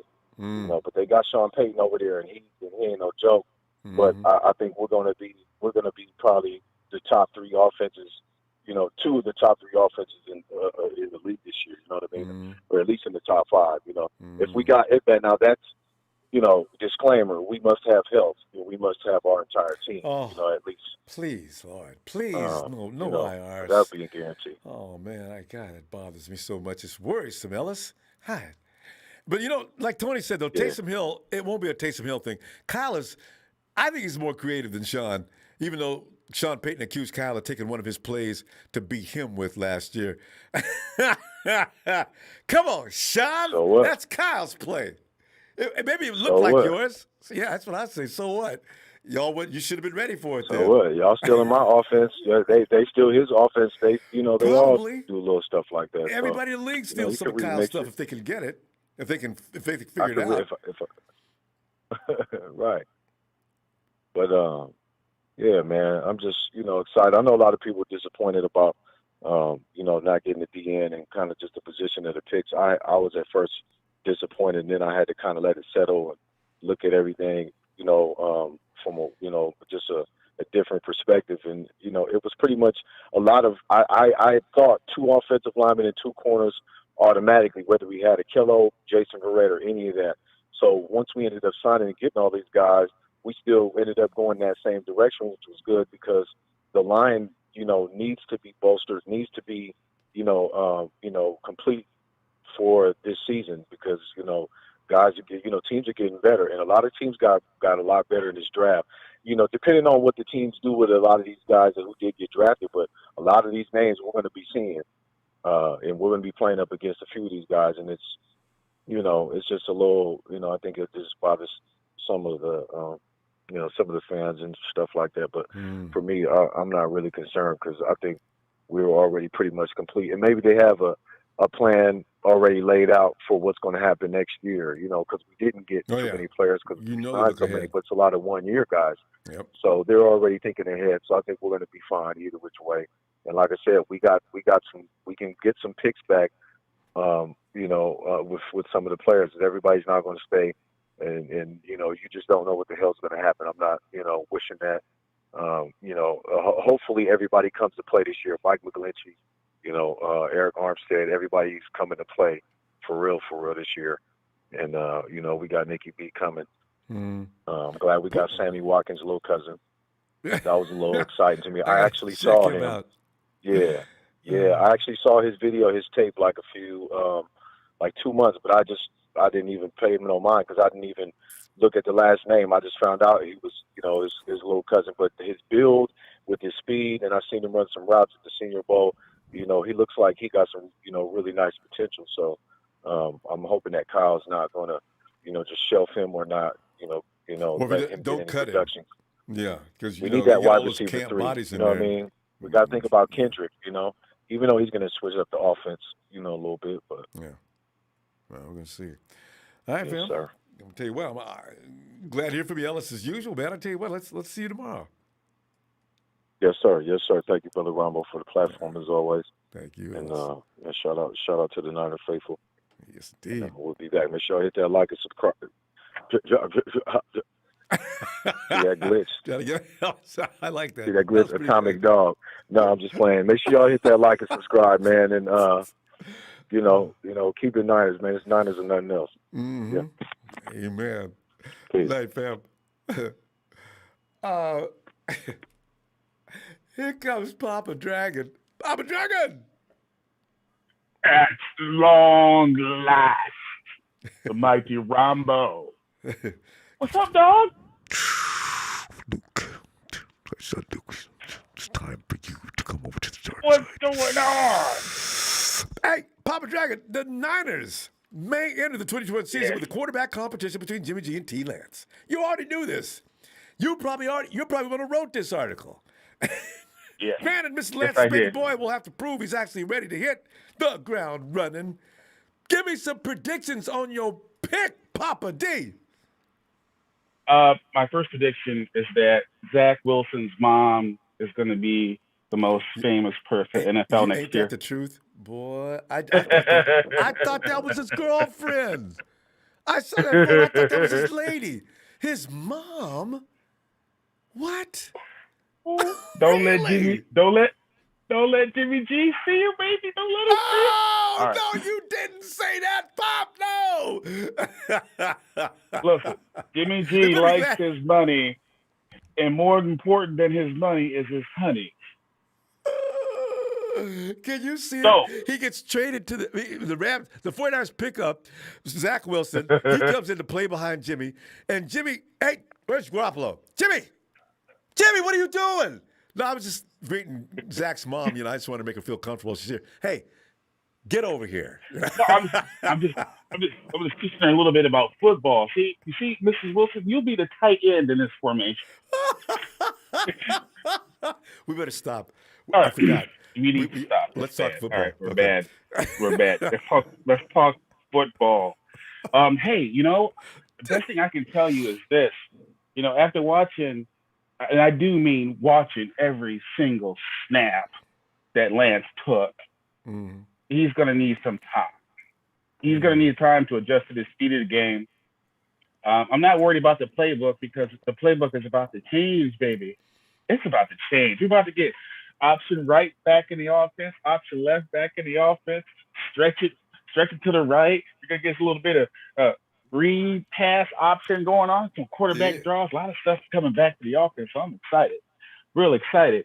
So yeah, you know, but the whole team's got to make some kind of adjustments, you know. So, but you know, that's overall, man, I didn't even mention that. He's so right. The whole team's got to make a readjustment to be his quarterback. I mean, be to support him at what he does. Yeah, because if you look at the film now, what happens is that a lot of times when the 49ers receivers get at the end of their route, the ball doesn't come their way. They almost act like they don't know what to do. They kind of stop. But if you look at the receivers Bob, that bothers me about our guys out there. When you see the quarterback in trouble, will somebody come back to the ball? I see that all the time. I say, what are you guys doing? Well, they know they got about. Oh, they got. Well, you know, the one who did it was Bourne. He did it all the time. That's right. He was very crafty. He was the Bourne best did it all the one time. at it. You're right. He's the guy that they got. He's the guy they got to try to replace. I don't know who's going to fill that job, but it ain't going to be a rookie. So we'll see what happens, though. But Travis, you know, I think ultimately, if you believe Kyle for what he's saying and Lynch, I don't think they've wavered. You know, I think Jimmy G goes in, but like I said, you know, homeboy can get hurt. You know, just messing around with Ivana Humpalati. So you know, he can hurt his back doing that. Here, if I'm the coach, this is what I say. I say, Jimmy, I'm gonna say Jimmy. I say, Jimmy, whenever you mess around with these girls, make sure you stretch first. And have some Gatorade on the side of the bed. I got to throw a flag on Papa Dragon on that. Papa, that's 15 yards. Come on, man. And then I'm going to come back. Then I'm going to go to the rookie and I'm going to say, look, rookie, I need you to be ready. You need to be ready. Yes. You need to be ready. Week 1 if necessary, but you need to be ready. Like Nick be Mullins. Ready, kid. Nick always learn that playbook. Yep. Yeah, exactly. So, same mentality. I kind of foresee this possibly happening. The same thing that happened with Kaepernick, where you get like the first 8 games of the season is all Alex Smith, i.e. Garoppolo, and then oops, accident, injury, and then here comes the rookie. Number 5, get in there. Exactly. The difference is that Trey Lance is legitimately like heads up.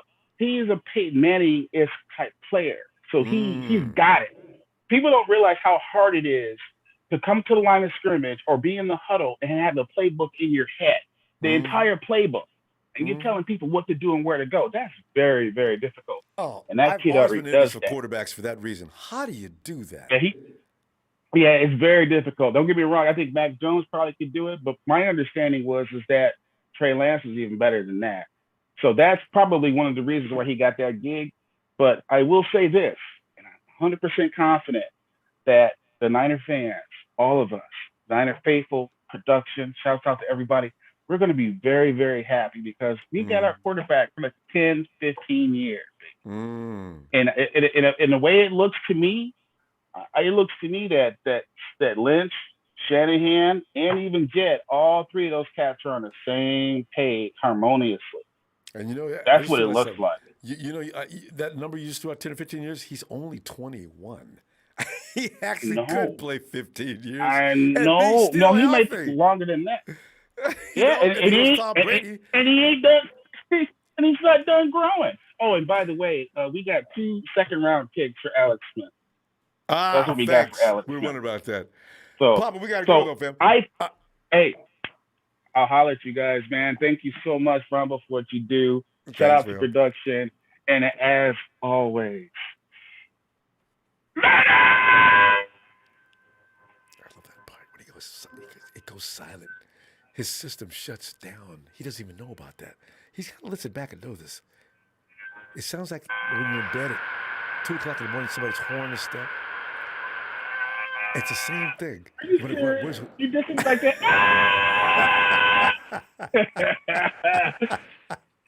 Later, fam. Pop, have a good night. Make sure to take a lozenge, then I'm going to get that throat too raw. Bye, fam. All right, man. Oh, God. So, Tony. Hey, Ronbo, give me a second. I'm going to try and get my camera up. It's not working right now. Okay, we'll be back. So let me try something real quick. Okay, there we go. There we go. How's it going, man? Come back later. Tony! Oh! Yeah. You popped out. No, there you are. I see you now. Tony, Yeah, come on we're in, good. man. I'm delighted to hear from you, especially with what today we're talking about. Trey Lance is supposedly Matt Shafter thinks he's going to hit the ground running, and there's going to be a quarterback competition coming up in this particular preseason.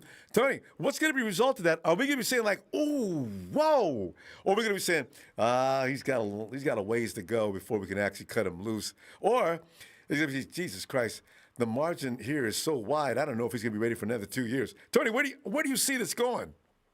Yeah. So before we do that, I'm letting everybody know I'm going to be active on Twitter now. I just popped up my account again. So it's Tony_Rangini. You want my takes and whatnot. So just go do that on Twitter. Good. But yeah, in terms of the quarterback situation, there's no way you have to sit Trey Lance this year. He already sat out a year. I don't think what he needs is more time on the bench. I think what you have to do is get him reps. And I don't think Jimmy G is going to be on the roster come August. Now, I don't know when he'll get traded. I just don't see a reason to keep him on the roster right now because you need to get your rookie quarterback reps.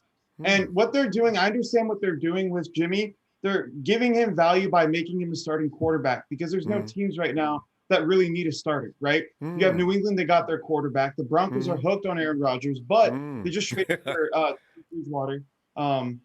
So, I mean, all the teams basically dried up. So you can't just act like he's still going to be gone. You have to boost his trade value by making him a starter. But yeah, with Trey Lance, nothing that's going on. Tony, wait. With that said, though, pick out a candidate that just may reach out at some point between now and August. I've thought about this. I think the only team is either a team that has an injury at quarterback and they need somebody short term who can really fill that void, or Houston, depending on what happens with Deshaun Watson. Okay, because Nick Caserio, big New England guy, he came from there. I think there could be interest, and they might need a quarterback if they want to win games right now if Deshaun doesn't come back. But with that said, they just drafted Davis Mills, and they have Tyrod Taylor. So I don't know how real Taylor, right? Yeah. Okay. Yeah. So I don't know how realistic that is unless they see Jimmy as a future guy. But there's no point in cutting him because he's a starting quarterback. You just don't do that. You can get something out of him, right? At least. But I don't think starting him is smart either because Trey Lance's issue isn't understanding the NFL and how to, run his playbook. It's about getting reps in the field, fixing his mechanics, getting more accurate, being more consistent. Those are all things that come with reps, not with sitting on the bench. So another thing too, people keep bringing up the Mahomes situation. Jimmy is not Alex Smith by any means. He is not. He's not the same type of brain that Alex Smith was. And Jimmy is not a bad quarterback. I'm not going to say that. He's a good quarterback when healthy, but he's still not a mastermind. He doesn't understand defenses in the way that Alex Smith did. So I think that's a bit of a reach. And again, Mahomes was a different situation. He had a lot of reps in college. He had, I think, over 600 pass attempts just in 1 year. So, I mean, he was good. They needed to sit him because that's what he needed. For Trey Lance, it's not what he needs. So in that situation, there's not a way for me to justify keeping Jimmy on the roster past the trade deadline. I guess so. Yeah. I also want to talk about the draft real quick, if that's okay with you. If you want to add a point. 3 minutes. Go, Tony. All right. So we were on here, right, on Friday for the draft. It was really cool being on here, breaking all the picks down. But one thing I didn't really understand was not attacking corner earlier. The first two picks were home run picks, in my opinion. You get your quarterback, you get in protection, and also someone who's going to be awesome in the run game. Perfect pick. But after that, you trade up for Trey Sermon, okay? You wait for Ambry Thomas at 102, which I actually like the pick going back now. I felt like I was a bit disappointed because I didn't get a Debo or Molden or Aaron Robinson, but it's a good pick at that spot. But what I would have rather done looking at the division, they got Rondale Moore, right? He went to the Cardinals, Tutu Atwell to the Rams, and then Dwayne Eskridge to Seattle, all speed guys, and they're all going to be working from the slot. And for me, you just have to build more to beat your division. And that starts with one, getting more physical with the run game, going away from all the finesse stuff that the rest of the people in our division are doing, right? You kind of get more physical. I understand that part, but you also have to be able to cover the receivers they have. And if Jason Brett goes down, I don't know if I trust Ambry Thomas to be out there on an island. I don't.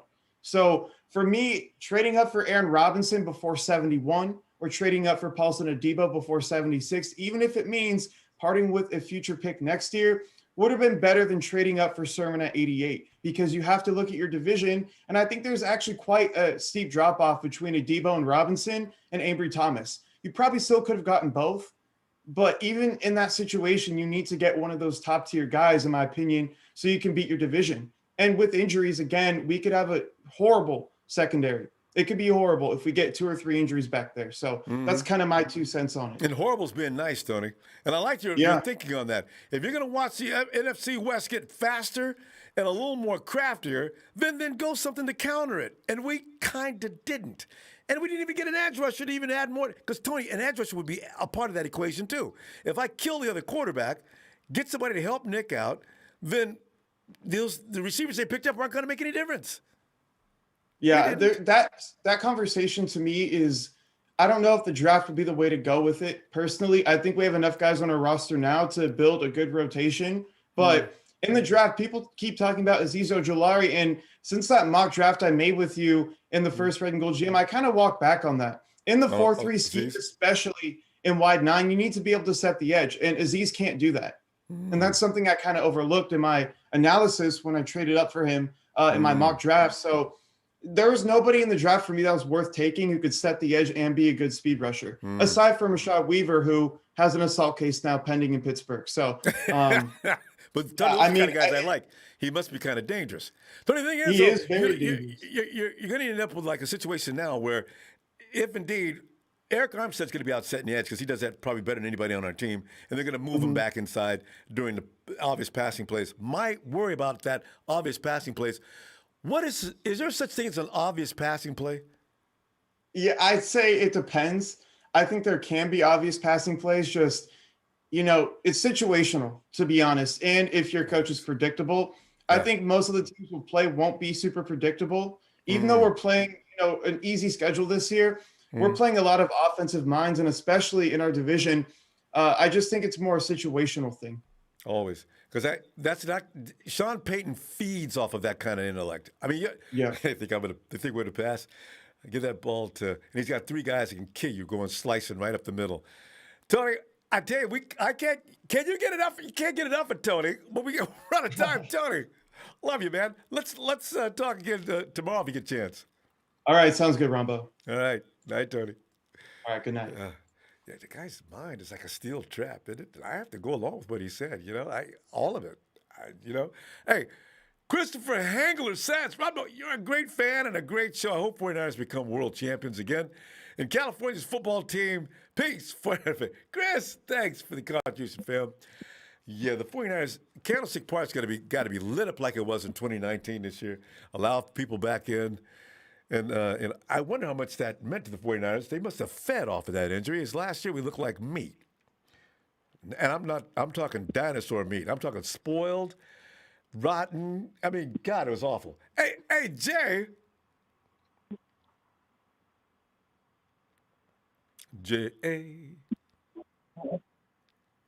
J-A-A. Did I hear it clicking?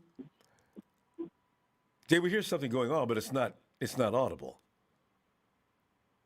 Jay, it could be that Homeland Security's got him tapped out and they killed his line.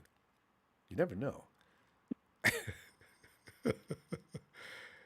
J-A-A. All right.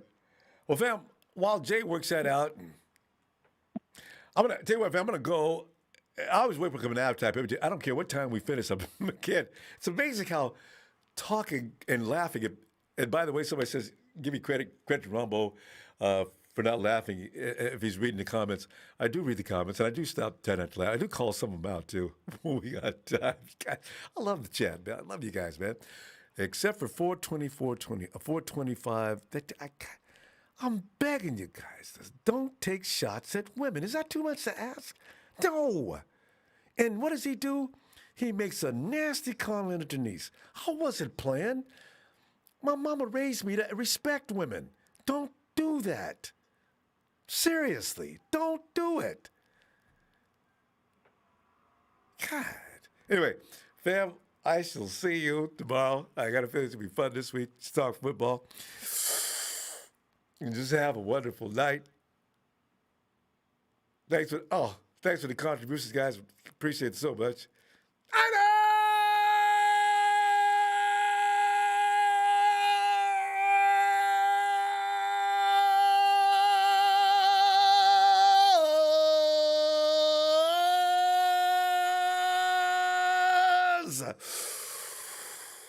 Ah.